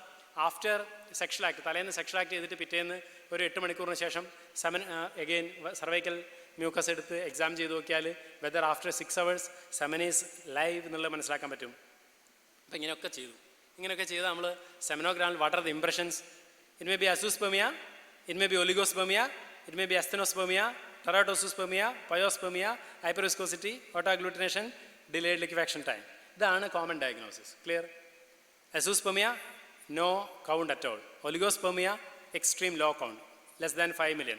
Asthenospermia more than 80% non-motile. അതിൽ തന്നെ 50% motile with 25% active motile എന്നുള്ളതാണ് ഐഡിയൽ സ്റ്റാൻഡേർഡ് സിറ്റുവേഷൻസ്. ടെറാട്ടോസൂസ്പെർമിയ ഞാൻ നേരത്തെ പറഞ്ഞ at least 4% normal. Pyospermia pus cells greater than നമ്മൾ 2 to 3 പസൽസ് എന്ന് പറയുന്ന അത്ര പ്രോബ്ലം ഒന്നുമല്ല, അതിൽ കൂടുതലാവുക. ഹൈപ്പർ വിസ്കോസിറ്റി, ഓട്ടോ അഗ്ലൂട്ടിനേഷൻ ഞാൻ പറഞ്ഞു, ഡിലേഡ് ലിക്വിഫാക്ഷൻ ടൈം. ഇങ്ങനെ കിട്ടി. അപ്പോഴാണ് പ്രശ്നം ഉദിക്കുന്നത്. How we will interpret this semenogram is not. How can interpret this semenogram? ഒരു പേഷ്യൻ്റ് ഒളിഗോസ്പെർമിയായിട്ട് വന്നു കഴിഞ്ഞാൽ ഇതെന്താണെന്ന് മനസ്സിലാക്കണം. I will give a common example of asthenospermia. ഒരു പേഷ്യൻ്റെ സെമനോഗ്രാം റിപ്പോർട്ട് കിട്ടി. ആ റിപ്പോർട്ടിൽ മോട്ടിലിറ്റി കുറവാണ് എന്നാണ് റിപ്പോർട്ട് കിട്ടിയെങ്കിൽ അതിനോടൊപ്പം ഹൈപ്പർ വിസ്കോസിറ്റി അസോസിയേറ്റ് ചെയ്തിട്ടുണ്ട്, ഡിലേഡ് ലിക്വിഫാക്ഷൻ ടൈം ഉണ്ട്, ഓട്ടോ അഗ്ലൂട്ടിനേഷൻ്റെ ഫീച്ചേഴ്സ് ഉണ്ടെങ്കിൽ അത് കപചമായിരിക്കും. സാറ് പറഞ്ഞ പോലെ അതിനകത്ത് ചിലപ്പം ഡിസ്ലിപ്പീഡിമിയ, ട്രൈഗ്ലിസറൈഡ്സ് കൂടുതലുണ്ടോയെന്നോട് നോക്കണം. ക്ലിയർ? അങ്ങനെ കൂടെ നോക്കിയാൽ നിങ്ങൾക്ക് വരണാദിയോ അല്ലെങ്കിൽ വ്യോഷാദി പടമോ അല്ലെങ്കിൽ ഇത്തരം സാധനങ്ങൾ ദശമൂലയുടെ ഇത്രയും കഷായമൊക്കെ കൊടുത്തു കഴിഞ്ഞാൽ മോട്ടിലിറ്റി ഇമ്പ്രൂവ് ചെയ്യാൻ സാധ്യതയുണ്ട്. ക്ലിയർ? ഇതേപോലെ തന്നെ മോട്ടിലിറ്റി കൂടുതലാണ്, വിസ്കോസിറ്റിയൊക്കെ നോർമലാണ്, കമ്പാരിറ്റീവ്ലി ലൈറ്റ് വിസ്കസ് ആണ്, ഓട്ടോ അഗ്ലൂട്ടേഷൻ ഒന്നുമില്ല, പസൽസ് നല്ലോണം കാണുന്നുണ്ട്, പേഷ്യൻറ്റിന് ക്രോണിക് പ്രോസ്റ്റൈറ്റിസിൻ്റെ ഫീച്ചേഴ്സ് ഉണ്ട്, ബേണിംഗ് ഇജാക്കുലേഷൻ ഉണ്ട്, പെറക്ടൽ എക്സാമിനേഷൻ പ്രോസ്ട്രേറ്റിൽ ടെൻഡർനെസ് ഫീൽ ചെയ്യുന്നുണ്ട്, ഇടയ്ക്കിടയ്ക്ക് കോൺസ്റ്റിപ്പേഷൻ വരുമ്പം യൂറിനറി പെയിൻ പ്രസൻറ്റ് ചെയ്യുന്നുണ്ട് എന്നൊക്കെ പറഞ്ഞു കഴിഞ്ഞാൽ അത് പൈത്തിയായിരിക്കും. പേഷ്യൻറ്റിന് ചെറിയ ബ്ലീഡിങ് പൈൽസിൻ്റെ ഹിസ്റ്ററിയും കൂടി ഉണ്ട് ഡെഫിനറ്റായി. Clear? Inflammatory cryptorchidism, chronic prostatitis, vesiculitis with reduced motility എന്ന് പറഞ്ഞാൽ ഞാൻ പൈത്തിയായിട്ടാണ് ട്രീറ്റ് ചെയ്യുക. ഇതൊന്നുമില്ല, everything normal, still there is no motility എന്ന് പറഞ്ഞാൽ അതൊരു ഇൻട്രിൻസിക് മോട്ടിലിറ്റി പ്രോബ്ലമാണ്. Got the point? External factors perfect, semen സാമ്പിളിൽ ഈ പസൽസ് ഇല്ല, എൻഡോത്തീലിയൽ സെൽസ് ഇല്ല, വേറെ അബ്നോർമാലിറ്റീസ് ഒന്നുമില്ല, പക്ഷേ മോട്ടിലിറ്റി ഇല്ല എന്ന് പറയുകയാണെങ്കിൽ it is actually immotile cilia syndrome ആവാം, സിങ്ക് ഡെഫിഷ്യൻസി ആവാം. അവിടെയാണ് ധാതുക്ഷയമായിട്ട് ട്രീറ്റ് ചെയ്യേണ്ടത്. ഞാൻ സാധാരണ അത്തരം കണ്ടീഷനിൽ യശതഭസ്മം ചേർത്തുകൊണ്ടുള്ള ബ്രഹ്മണ ചികിത്സകളാണ് ചെയ്യാറുള്ളത്. യശതഭസ്മം is a wonderful drug to improve motility. യശതഭസ്മം ഒരു 3 ഗ്രാം ചേർത്തിട്ട് നിങ്ങൾക്ക് അമുക്കുരോ ഇരട്ടിമധുരോ തിപ്പലിയോ ആമലകയോ ഒക്കെ ചേർത്തൊരു കോമ്പിനേഷൻ പൗഡർ ഉണ്ടാക്കാം, അത് കൊടുക്കാം. ഒരു 3 ആഴ്ചയൊക്കെ തുടർച്ചയായി കൊടുത്തിട്ട് ഒരു ഗ്യാപ്പ് പീരീഡ് വെക്കാം, പിന്നെയും കൊടുക്കാം. കമ്പാരിറ്റീവ്ലി നല്ല റിസൾട്ട് കിട്ടാറുണ്ട്. യശതം is a wonderful drug. Even യശതത്തെക്കാൾ നല്ലത് അഫോർഡ് ചെയ്യാൻ പറ്റുമെങ്കിൽ നിങ്ങൾക്ക് തങ്കമോ സിൽവറോ രജതോ ഒക്കെ കൊടുക്കാം. രജതഭസ്മവും അബ്രകഭസ്മവും സ്വർണ്ണഭസ്മവും ഇൻട്രിൻസിക് ഡിഫക്റ്റിൽ വളരെ എഫക്റ്റീവാണ്, കൊടുക്കാവുന്നതാണ്. അബ്രകം വണ്ടർഫുൾ ഡ്രഗാണ്. എനിക്ക് തോന്നുന്നത് ഗോൾഡിനേക്കാളും രജതത്തെക്കാളും അബ്രകത്തിൻ്റെ ഒരു പ്രത്യേകത നിങ്ങൾക്കറിയാലോ അല്ലേ? ഗൗരീ തേജ പരമമൃതം വാദവിത്തക്ഷേക്നം പ്രജ്ഞാബോധി പ്രശമിതുരുജം വൃഷ്യമായുഷ്യമഗ്രം ബല്യം സ്നിഗ്ധം രുചിതം ആകഭം. ബല്യം സ്നിഗ്ധം രുചിതം, എന്നാലോ കപത്തിട്ട് കൂട്ടിയില്ല. എന്താണ് അതിൻ്റെ ഒരു ബ്യൂട്ടി ആ ഡ്രഗിൻ്റെ? ബല്യം സ്നിഗ്ധം രുചിതമാവാം ദീപനം. ഈ കോമ്പിനേഷൻ ഉള്ളതുകൊണ്ടാണ് നമ്മൾ എന്ത് ചെയ്യുന്നത്? അബ്രഭസ്മം കൃത്യമായിട്ട് രാജേഷ്മയിൽ നോർത്ത് ഇന്ത്യക്കാർ കൃത്യമായി യൂസ് ചെയ്യുന്നത്. രാജേഷ്മ എന്ന പേഷ്യൻ്റെ ശതപുടി അഭ്രമം എന്ന് പറയുന്ന സാധനം, സഹസ്രപുടി അഭ്രമം എന്ന് പറയുന്നതാണ് അവരുടെ it's a best source for minerals ആണ്. മൈക്രോ ന്യൂട്രിയൻസിൻ്റെ ബെസ്റ്റ് സോഴ്സാണ് സ്വാഭാവികമായിട്ടും അഭ്രകം. നിങ്ങൾ ഒരു ക്യാപ്സൂളിന് 50 രൂപയുള്ള ക്യാപ്സൂൾ ധാരാളം മോഡേൺ ഫിസിഷ്യൻസ് എഴുതി കൊടുക്കാറുണ്ട്. 3 മാസം കൺസ്യൂം ചെയ്താലും പ്രത്യേകിച്ച് റിസൾട്ട് കിട്ടാറില്ല. അതിനേക്കാൾ എത്രയോ റിസൾട്ട് അബ്രഭസ്മം തരാറുണ്ട്. അപ്പം I want to convey that this is very important. ഒരു പേഷ്യൻറ്റിന് കൗണ്ട് തീരെ കുറവാണ് എന്ന് പറയുമ്പം ഉടനെ കപികച്ച് ചൂർണമോ ഉഴുന്നിൻ്റെ പാൽ കഷായമോ അല്ലെ ഉഴുന്ന് പാല് വേവിച്ചിട്ട് നെയ്യൊക്കെ ഇട്ട് കൊടുക്കുകയോ ചെയ്യരുത്. പേഷ്യൻ്റ് നല്ല ഒബീസായിട്ടുണ്ട്, അബ്ഡോമിനൽ അഡിപ്പോസിറ്റ് ഉണ്ട്, പ്യൂബിക് ഫാറ്റ് നല്ലോണം ഉണ്ട്, നടക്കുമ്പോൾ നല്ല കിതപ്പുണ്ട്, കൃഷ്ണവ്യവായത ഉണ്ട്, നല്ലോണം സ്വെറ്റിംഗ് ഉണ്ടെന്ന് പറഞ്ഞാൽ വരണാതി കൊടുക്കണം. അവൻ്റെ പ്രശ്നം എന്താ? മേധസ് വരെ പോഷണം നടക്കുള്ളൂ, മേധസിൻ്റെ അങ്ങോട്ട് പോഷണം ഇല്ല. മേധസിൻ്റെ അങ്ങോട്ട് പോഷണം കിട്ടിയാലേ അസ്ഥിയും മജ്ജയും ഒക്കെ ഉണ്ടാവുള്ളൂ. അവന് ഓസ്റ്റിയോപോറോസിൻ്റെ സിംറ്റംസ് ഉണ്ടാവും, അവന് മജ്ജാക്ഷയത്തിൻ്റെ റിക്കറൻറ്റ് തിമിരത്തിൻ്റെ സിംറ്റംസ് ഉണ്ടാവും, തലചുറ്റലുണ്ടാവും, വീഴ്ച ഉണ്ടാവും, ഇതൊക്കെ ഉണ്ടാവും. ഇതുണ്ടെങ്കിൽ മേധസിൽ ട്രീറ്റ് ചെയ്യണം. വരണാതി കൊടുത്ത് വെയിറ്റ് കുറയുമ്പം പേഷ്യൻ്റ് മെല്ലെ മെല്ലെ ഈ സിറ്റുവേഷൻസിനോട് അസോസിയേറ്റ് ചെയ്ത് വരും. അപ്പം നമുക്ക് മെല്ലെ ഈ മുരളി സാറിൻ്റെ ഭാഷയിൽ, തൃപ്പൂണിത്തറ മുരളി സാറിൻ്റെ ഭാഷയിൽ ഒരു തൈലബൃംഭണമൊക്കെ ചെയ്യാം അല്ലേ? ഘൃതബൃംഭണമല്ല, തൈലം മഹാനാരായണ തൈലം കുറച്ച് കൊടുക്കാം അല്ലേ? അവൻ്റെ മേധസ്സൊട്ട് കൂടാനും പാടില്ല, എന്നാൽ ഇവന് കുറച്ച് ബൃംഭണം വേണം തന്നെ.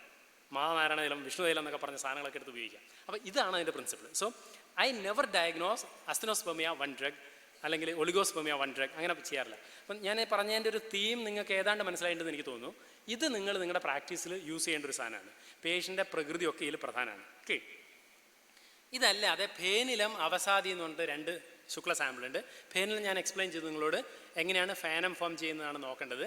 അവസാദി എന്ന് പറഞ്ഞാൽ ഒരു ഡ്രോപ്പ് സാമ്പിൾ എടുത്തിട്ട് സാധാരണ വെള്ളം, നമ്മൾ സ്തന്യ പരീക്ഷയൊക്കെ നടത്തില്ലേ, സ്തന്യ പരീക്ഷ നടത്തുമ്പോൾ നമ്മൾ തുള്ളി സ്തന്യ ഉറ്റിച്ച് നോക്കിയാൽ കഫാണോ പിത്താണോ എന്നൊക്കെ നമ്മൾ അറിയും. അതേപോലെ ശുക്ലവും പരീക്ഷിക്കാം. ഒരു തുള്ളി ഉറ്റിക്കുക. ഉറ്റിക്കുമ്പം അവൻ കൃത്യമായിട്ട് കഫക്കെട്ട് പോലെ ഇറങ്ങി താഴോട്ട് പോവുകയാണെങ്കിൽ അതിൽ കഫം കൂടുതലുണ്ട്. അതല്ല, കുറച്ച് താഴോട്ട് പോയി കുറച്ച് കഴിയുമ്പോൾ അവനങ്ങ് നന്നായി ലയിച്ച് ചേരുന്നുണ്ടെന്ന് കരുതുക കുറച്ച് നേരം കൊണ്ട്, അങ്ങനെയാണെങ്കിൽ അത് അത്രയില്ല. അപ്പോൾ അവസാദി എന്ന് പറയുന്ന ടെസ്റ്റ് പൊതുവേ ചെയ്യാവുന്ന ഒരെണ്ണമാണ്.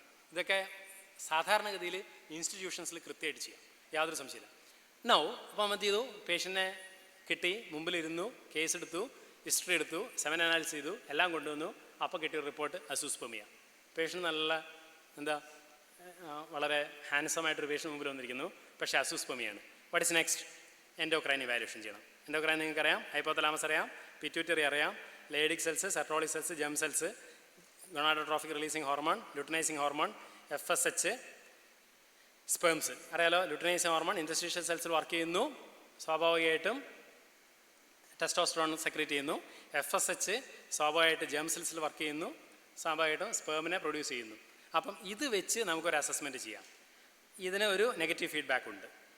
അപ്പം ഇതിനെ കൺട്രോൾ ചെയ്യുന്ന കുറേ കാര്യങ്ങളുണ്ട്, നോട്ട് ദാറ്റ് മച്ച് ഇമ്പോർട്ടൻറ്റ്. അതായത് അതർ ഹോർമോൺസ് അഫക്റ്റഡ് ആണ്, നോ പ്രോബ്ലം. അതുകൊണ്ട് തന്നെ അലോപ്പതിക്കാർ പലപ്പോഴും സിമുലേഷൻ ടെസ്റ്റ് ചെയ്തിട്ട് ഈ നമ്മുടെ HCG ഇഞ്ചെക്ട് ചെയ്തിട്ട് ഇതിനെ കറക്റ്റ് ചെയ്യാൻ പറ്റുമെന്ന് നോക്കാറുണ്ട്. നമുക്കതൊക്കെ നമ്മുടെ അസസ്മെൻറ്റിന് വേണ്ടിയിട്ട്, ഡയഗ്നോസിന് വേണ്ടി യൂട്ടിലൈസ് ചെയ്യാവുന്നതാണ്.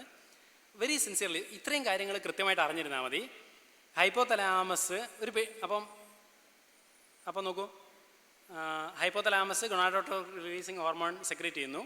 അവിടുന്ന് ലുട്ടിനൈസിങ് ഹോർമോൺ നമ്മൾ ടെസ്റ്റോസ്റ്റിറോണിനെ ഉണ്ടാക്കാൻ സ്റ്റിമുലേറ്റ് ചെയ്യുന്നു. FSH ഉണ്ടാവുന്നു. FSH ജേം സെൽസിൽ വർക്ക് ചെയ്യുന്നു. സ്പേംസ് ഉണ്ടാവുന്നു. അപ്പോൾ സ്പേംസ് ഉണ്ടായില്ലേ എന്ത് സംഭവിക്കും? സ്പേംസ് പ്രോപ്പറായിട്ട് ഉണ്ടാവുന്നില്ല എന്ത് സംഭവിക്കും? മോളിൽ നിന്നുള്ള നിർദ്ദേശം കൂടിക്കൊണ്ടേയിരിക്കും. അപ്പം FSH കൂടിക്കൊണ്ടേയിരിക്കും അല്ലേ? അതുപോലെ ടെസ്റ്റോസ്റ്ററോൺ ലെവൽ വളരെ കുറവാണ്, എന്ത് ചെയ്യും? അത് ഈ വൃഷണത്തിലെ സെൽസ് വർക്ക് ചെയ്യാത്തോണ്ടിരിക്കുകയാണെങ്കിൽ ല്യൂട്ടിനൈസിങ് ഹോർമോൺ കൂടിക്കൊണ്ടേയിരിക്കും. അപ്പോൾ ചുരുക്കം പറഞ്ഞാൽ FSHും LHും ടെസ്റ്റോസ്റ്ററോണും നോക്കിയാൽ നമുക്ക് ഒരു അസൂസ്പെർമിയയിൽ ഏതാണ്ട് ഡയഗ്നോസിൽ എത്താൻ പറ്റും എവിടെയാണ് പ്രോബ്ലം എന്ന് ഞാൻ പറഞ്ഞുതരാം. ടെസ്റ്റോസ്റ്ററോൺ ലോ, LHും FSHും കൂടി, പ്രോബ്ലം എവിടെയാണ്? ടെസ്റ്റിസ് വർക്ക് ചെയ്യുന്നില്ല, primary testicular failure, pan testicular insufficiency, സ്പെർമാറ്റോ ഗുണിയും വർക്ക് ചെയ്യുന്നില്ല, ഇൻഡസ്ട്രീഷ്യൽ സെൽസും വർക്ക് ചെയ്യുന്നില്ല. ഒരു മംസ് ആയിരിക്കും ഹിസ്റ്ററി, പേഷ്യൻ്റ് ഒരു നല്ല മംസ് ഉണ്ടായിട്ടുണ്ടാവും. അപ്പോൾ എന്ത് സംഭവിക്കും? പേഷ്യൻ്റ് മാസ്കുലൈൻ ഫീച്ചേഴ്സ് കുറവായിരിക്കും, ടെസ്റ്റോസ്റ്ററോൺ കുറവായിരിക്കും, മുകളിൽ നിന്നുള്ള സിഗ്നൽ കൂടുതലായിരിക്കും, അതുകൊണ്ട് LH FSHും കൂടുതലായിരിക്കും. Testosterone normal, LH normal, FSH മാത്രം റേസ്ഡാണ് എന്ന് പറഞ്ഞ അർത്ഥം എന്താ? ടെസ്റ്റിസ് മുഴുവനായിട്ട് പോയിട്ടില്ല, ടെസ്റ്റിസിലെ സ്പെർമാറ്റോ ഗുണിയോ പ്രോപ്പറായിട്ട് വർക്ക് ചെയ്യുന്നില്ല, അതുകൊണ്ട് സ്പേംസ് ഉണ്ടാവുന്നില്ല.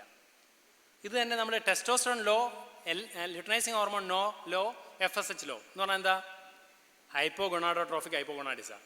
അവിടെ നിന്നുള്ള സിഗ്നലേ കിട്ടുന്നില്ല, സിഗ്നൽ കിട്ടാത്തതുകൊണ്ടാണ് പ്രോബ്ലം ഉള്ളത്. Testosterone normal, luteinising hormone normal, FSH normal, azoospermia എന്ന് പറഞ്ഞ അർത്ഥം എന്താ? ടെസ്റ്റിസ് വരെ ശരിയാണ്, ടെസ്റ്റിസിന് ശേഷമാണ് പ്രോബ്ലം ഉള്ളത്, പോസ്റ്റ് ടെസ്റ്റിക്കുലർ ആണ്, എന്തോ ഒരു ഒബ്സ്ട്രക്ഷൻ ഉണ്ട്, എന്തോ ഒരു പ്രോബ്ലം ഉണ്ട്. ക്ലിയർ? അപ്പം azoospermia can be diagnosed as pre testicular testicular or post testicular. ഇതും വളരെ പ്രധാനമാണ്. ഞങ്ങളൊരു പോസ്റ്റ് ടെസ്റ്റിക്കുലാർ അസൂസ്പെർമിയ ഉണ്ടായിരുന്നു എന്ന് പറഞ്ഞാൽ FSH LH ടെസ്റ്റോസ്റ്ററോൺ ഒക്കെ നോർമലാണ്, പേഷ്യൻറ്റിൽ സ്പേം കാണുന്നില്ല. അപ്പം നമ്മളെന്ത് വെച്ചാൽ വൃഷണവസ്ഥ ചെയ്തു. വൃഷണവസ്ഥ എന്ന് കഴിഞ്ഞാൽ മുറിവെണ്ണ എടുത്തിട്ട് വൃഷണത്തിന് ചുറ്റും നമ്മൾ കടിവസ്തു ചെയ്യുമ്പോൾ തന്നെ നിർത്തിയിട്ട് അതിനകത്ത് ചൂടൊഴിച്ച് വെച്ച് ചെയ്തു. ആ പേഷ്യൻറ്റിൽ സ്പേം അടുത്ത ഒരു കോൺസിക്യൂട്ടീവായിട്ട് 7 ദിവസം ചെയ്തതിന് ശേഷം പിന്നെ കുറച്ച് മെഡിസിൻ കൊടുത്തു. അതായത് തീക്ഷ്ണമായിട്ടുള്ള നാഗപ്പൂവ്, അതുപോലെ നമ്മൾ പറയുന്ന ഗുഗുല് പഞ്ചവല ചൂർണം ഒക്കെ കൊടുത്തു കഴിഞ്ഞ് 2 മാസം കഴിഞ്ഞ് ടെസ്റ്റ് ചെയ്തപ്പം സ്പേംസ് ഐഡൻറ്റിഫൈ ചെയ്തു. അപ്പോൾ സ്വാഭാവികമായിട്ട് എന്ത് സംഭവിക്കും വെച്ചാൽ പോസ്റ്റ് ടെസ്റ്റിക്കുലാർ ആണെങ്കിൽ തീക്ഷ്ണമായിരിക്കും പൊതുവേ ട്രീറ്റ്മെൻറ്റ് ആവുക. നമ്മളൊരു സർജിക്കൽ കറക്ഷൻ മനസ്സ് കാണുമ്പോൾ തന്നെ ചെയ്യണം. അതുപോലെ പ്രൊലാക്റ്റിനോമ എന്ന് പറയുന്നൊരു കണ്ടീഷൻ ഉണ്ട്, പ്രൊലാക്റ്റിൻ കൂടുതലായിരിക്കും, അതുകൂടെ അനലൈസ് ചെയ്യണം. അപ്പം നോർമലി ഹോർമോൺ ഇവാലുവേഷൻ നമുക്ക് ഇങ്ങനെയൊക്കെ വെച്ച് ഡയഗ്നോസ് ചെയ്യാം. ഇതിനകത്ത് ഓർത്തിരിക്കേണ്ട ഒരു സാധനം എന്താ വെച്ചാൽ ഏറ്റവും അടിയിൽ ചുവന്ന മഷിയിൽ വരച്ചാണ് many men with abnormal spermatogenesis have a normal serum FSH. FSH normal ആയതുകൊണ്ട് സ്പെർമാറ്റോജെനിസിസ് നോർമൽ ആണെന്ന് അർത്ഥമില്ല. പക്ഷേ a marked elevation of FSH is definitely is a sign of spermatogonia failure. അപ്പോൾ FSH നോർമൽ ആവുകയും സ്പെർമാറ്റോജെനിസിസ് അബ്നോർമൽ ആവുകയും ചെയ്യുന്ന condition is easy to treat than FSH വളരെ high ആയിട്ടുള്ള സ്പെർമാറ്റോഗോണിയൽ ഫെയിലിയർ. അതുകൊണ്ടാണ് പല അസൂസ്പെർമിയയും FSH നോർമൽ ആയിട്ടുള്ള അസൂസ്പെർമിയയിൽ മറ്റു റീസൺസ് ഒന്നുമില്ലെങ്കിൽ അതൊക്കെ ഒരു സെക്കൻഡറി കോസ് ആയിരിക്കും, നമ്മുടെ ട്രീറ്റ്മെൻറ്റ് ചെയ്ത് കഴിഞ്ഞാൽ റെസ്പോണ്ട് ചെയ്യും എന്ന് പറയുന്നത് അതുകൊണ്ടാണ്. ക്ലിയർ? ഓക്കെ. അപ്പോൾ നമ്മൾ എന്ത് ചെയ്തു? നമ്മൾക്ക് പേഷ്യനെ കിട്ടി, നമ്മൾ ഹിസ്റ്ററി എടുത്തു, ഡീറ്റെയിൽഡ് ആയിട്ട് കേസ് എടുത്തു, അതിനുശേഷം സെമിനോഗ്രാം ചെയ്തു, അസൂസ്പെർമിയ കണ്ടു. അപ്പോൾ നമ്മൾ ഹോർമോൺ ഇവാലുവേഷൻ നടത്തി. ഹോർമോൺ ഇവാലുവേഷനിൽ എവറിത്തിങ് നോർമലാണ്, എന്നിട്ട് നമുക്ക് കണ്ടുപിടിക്കാൻ പറ്റുന്നില്ല. എന്തുകൊണ്ട് സ്പേം ഉണ്ടാകുന്നില്ല കണ്ടുപിടിക്കാൻ പറ്റില്ലെങ്കിൽ അടുത്ത സ്റ്റെപ്പാണ് ടെസ്റ്റുക ബയോപ്സി. ടെസ്റ്റുക ബയോപ്സി ഇപ്പോൾ അത്ര കോമൺ ആയി ചെയ്യാറില്ല, പക്ഷേ ടെസ്റ്റുക ബയോപ്സി ചെയ്താൽ കൃത്യം പിക്ചർ കിട്ടും. ടെസ്റ്റുക ബയോപ്സി ചെയ്ത് കഴിഞ്ഞാൽ ട്യൂബുലാർ ഹൈപ്പോപ്ലാസി ആണോ, ബേസ്മെൻറ്റ് മെംബ്രെയിൻ ഹയലൈസേഷൻ ആണോ, പെരിട്യൂബുലാർ ഫൈബ്രോസ് ആണോ, ജേം സെൽ ഹൈപ്പോപ്ലാസി ആണോ, ജേം സെൽ അപ്ലാസി ആണോ, സെർട്ടോളി സെൽ ഓൺലി സിൻഡ്രോം ആണോ എന്നൊക്കെ ഡയഗ്നോസ് ചെയ്യാം. ഇത് സെർട്ടോളി സെൽ ഓൺലി സിൻഡ്രോം ആണെങ്കിൽ ദയവായി പേഷ്യൻറ്റിനെ ട്രീറ്റ് ചെയ്യരുത്. പേഷ്യൻറ്റോട് പറഞ്ഞു കൊടുക്കണം ദർ ഇസ് നോ സ്കോപ്പ്, വെറുതെ ഇതിൻ്റെ മുകളിൽ മെനക്കെടണ്ടെന്ന് പറയണം. അതിൻ്റെ മുകളിൽ പിന്നെ ട്രീറ്റ് ചെയ്ത് ടെസ്റ്റുക ബയോപ്സി ക്ലാസിക്കൽ മെത്തേഡ് ഉപയോഗിച്ച് ചെയ്ത് കഴിഞ്ഞാൽ നമുക്ക് മെച്ചുറേഷൻ അറസ്റ്റ് എന്ന് പറഞ്ഞൊരു കണ്ടീഷൻ ഉണ്ട്. മെച്ചുറേഷൻ അറസ്റ്റ് എന്ന് പറഞ്ഞു കഴിഞ്ഞാൽ sperms are developing but it is getting arrested in its maturation at some stage. അത് പല കാരണങ്ങൾ കൊണ്ടാവാം. ഡക്ടൽ ഒബ്സ്ട്രക്ഷൻ ആവാം, വെരിക്കോസിലാവാം, ടെസ്റ്റിക്കുലർ ടോർഷൻ ആവാം, ഏജിങ് ആവാം, അനബോളിക് സ്റ്റീറോയിഡ്സ് ആവാം, റീവേഴ്സിബിളും ഇറിവേഴ്സിബിളായ പല കോസസ് ഉണ്ട്. പക്ഷേ മെച്ചുറേഷൻ അറസ്റ്റിൽ നമുക്ക് കുറച്ചുകൂടി റോളുണ്ട്. മെച്ചുറേഷൻ അറസ്റ്റുള്ളൊരു പേഷ്യൻ്റെ ടെസ്റ്റുക ബയോപ്സി എടുത്തു കഴിഞ്ഞാൽ അതിൻ്റെ സ്കോറിങ്ങിൽ 10 മുതൽ തുടങ്ങി 1 വരെയുള്ള സ്കോറിങ് കിട്ടും. ഈ scoring complete spermatogenesis with many spermatozoa എന്ന് പറയുന്ന പല കണ്ടീഷൻ ഉണ്ടാവും. നിങ്ങൾ പലപ്പോഴും കേട്ടിട്ടുണ്ടാവും, നമ്മൾ ഈ എപ്പിഡിഡിമസ് ആസ്പിറേറ്റ് ചെയ്തിട്ട് നേരെ സ്പേം എടുത്തിട്ട് ഇഞ്ചെക്ട് ചെയ്യാൻ പറ്റുന്ന പല കണ്ടീഷൻസും ഉണ്ട്. ട്രാൻസ് എപ്പിഡിഡിമിസ് സ്പേം ആസ്പിറേഷൻ എന്ന് പറയുന്ന ടെസ്റ്റ്. അപ്പോൾ ഇത് ഡയഗ്നോസിൽ വളരെ പ്രധാനമാണ്. പൊതുവേ നമ്മളിതൊന്നും ചെയ്യേണ്ടി വരാറില്ല. കാരണം പൊതുവേ ആയുർവേദത്തിൽ രോഗികൾ വരുന്നത് ഒരു 3-4 അഡ്വാൻസ്ഡ് ഫെർട്ടിലിറ്റി സെൻറ്റർ പോയിട്ടായിരിക്കും. അതുകൊണ്ട് ഈ സാധനങ്ങളൊക്കെ നമ്മുടെ കയ്യിലെത്തും. നമ്മളിതൊന്ന് അസസ് ചെയ്താൽ മതി, നമുക്കെന്ത് ചെയ്യാൻ പറ്റുമെന്നുള്ള അറിയാൻ ഒന്ന് അസസ് ചെയ്താൽ മതി. Okay. Azoospermia with normal testes biopsy may be post testicular vasal agenesis cyst ductal obstruction. Ductal obstruction ഉണ്ടോയെന്ന് എങ്ങനെയാണ് ഡയഗ്നോസ് ചെയ്യുക? ട്രാൻസ് റെക്ടൽ അൾട്രാസോണോഗ്രാഫി ചെയ്ത് കഴിഞ്ഞാൽ ഡക്ടൽ ഒബ്സ്ട്രക്ഷൻ ഉണ്ടോ എന്നുള്ള മനസ്സിലാക്കാം. അനിജാക്കുലേഷൻ, റിട്രോഗ്രേഡ് ഇജാക്കുലേഷൻ ആണെങ്കിൽ, റിട്രോഗ്രേഡ് ഇജാക്കുലേഷൻ എനിക്കൊരു പേഷ്യൻ്റ് ആയിരുന്നു, ഫറൂഖിലൊരു പേഷ്യൻ്റ് ആയിരുന്നു. പേഷ്യൻ്റ് ബ്ലൈൻഡ് ആയിരുന്നു. ആ പേഷ്യൻ്റ് മാസ്റ്റുബേറ്റ് ചെയ്ത് കഴിഞ്ഞാലോ ഒന്നും പേഷ്യൻറ്റിന് സ്പേം കിട്ടില്ല. അതർവൈസ് എവറിത്തിങ് നോർമലായിരുന്നു. ഈ ഹോർമോൺ ഇവാലുവേഷനൊക്കെ നോർമലായിരുന്നു. അപ്പോൾ നമ്മൾ വെറുതെ സസ്പെക്റ്റ് ചെയ്തിട്ട് ഈ പേഷ്യൻറ്റിൻ്റെ ഒരു പോസ്റ്റ് കോയിറ്റൽ യൂറിൻ എക്സാം ചെയ്തു. ബന്ധപ്പെട്ടതിന് ശേഷം അന്നേരം യൂറിൻ ടെസ്റ്റ് ചെയ്യുക. അപ്പോൾ എന്ന് വെച്ചാൽ നിങ്ങൾക്ക് അറിയണ്ടാവും, ഇജാക്കുലേഷൻ്റെ ഒരു ഫിസിയോളജി അറിയണ്ടാവും. ഇജാക്കുലേറ്റ് ചെയ്യുമ്പോൾ ഇൻറ്റേർണൽ യുറേത്രൽ മിയാറ്റസ് അടഞ്ഞിട്ട് സെമൻ മാത്രം ഒഴുകി വരിക ചെയ്യുക. ഇൻറ്റേർണൽ യുറേത്രൽ മിയാസ് പ്രോപ്പറായിട്ട് അടഞ്ഞില്ല എന്ത് ചെയ്യും വെച്ചാൽ ഈസിയസ്റ്റ് റൂട്ട് സ്പേമിന് കയറിപ്പോകാൻ യൂറിനറി ബ്ലാഡറിലേക്കാണ്. അപ്പോൾ എന്താ വെച്ചാൽ പുറത്തേക്ക് വരാതെ സ്പേം യൂറിനറി ബ്ലാഡറിലേക്ക് കയറിപ്പോകും. അപ്പോൾ ഇജാക്കുലേറ്റ് ചെയ്യുമ്പം സ്പേം ഉണ്ടാവില്ല, വോള്യൂം കുറവായിരിക്കും, തീരെ വോള്യൂം കുറവായിരിക്കും. അങ്ങനെയുള്ള കണ്ടീഷനിൽ നമ്മൾ എന്ത് ചെയ്യുന്നത് വെച്ചാൽ പോസ്റ്റ് കോയിറ്റൽ യൂറിൻ, അതായത് ബന്ധപ്പെട്ട് കഴിഞ്ഞ ഉടനെ പേഷ്യനോട് മൂത്രം ഒഴിക്കാൻ പറയാം. മൂത്രം ഒഴിച്ച് അത് സെൻട്രിഫ്യൂജ് ചെയ്തിട്ട് അതിൻ്റെ പല്ലറ്റ് എക്സാം ചെയ്ത് അതിനകത്ത് മൾട്ടിപ്പിൾ സ്പെർമാറ്റോസോവ ഉണ്ടാവും. ഞാൻ അങ്ങനെ ഒരു പേഷ്യൻറ്റ് ഇവിടെ ബേപ്പൂർ ഒരു ബ്ലൈൻഡ് പേഷ്യൻ്റ് ആയിരുന്നു. അപ്പോൾ നമ്മൾ നോക്കിയപ്പം ഇതാണ്. അപ്പോൾ നമ്മൾ ഉടനെ വിബദ്ധമാർഗം ദൃഷ്ടുവാദു ശുക്രൻ ദദ്യാത് വിരേചനം എന്നാണ് ശുക്രദവാതത്തിൻ്റെ ചികിത്സയെ പറഞ്ഞിരിക്കുന്നത്. വിബദ്ധമാർഗ്ഗമാണെന്ന് മനസ്സിലാക്കിയിട്ട് നമ്മൾ വിരേചനം പ്ലാൻ ചെയ്തു. പസ്ത്യാമയാന്തകൃതം കൊണ്ട് സ്നേഹപാനം ചെയ്തു, ശോധനം ചെയ്തു, വിരേചനം ചെയ്തു, ആ പയസ്യാദി വൃഷ്യോസ്തി എന്ന് പറയുന്ന സാധനം ചെയ്തു. ഇതേ കൺസീവ്ഡ്. ഇപ്പോൾ 2 കുട്ടികളുണ്ട്, രണ്ടാമത് വീണ്ടും കുട്ടികളായി.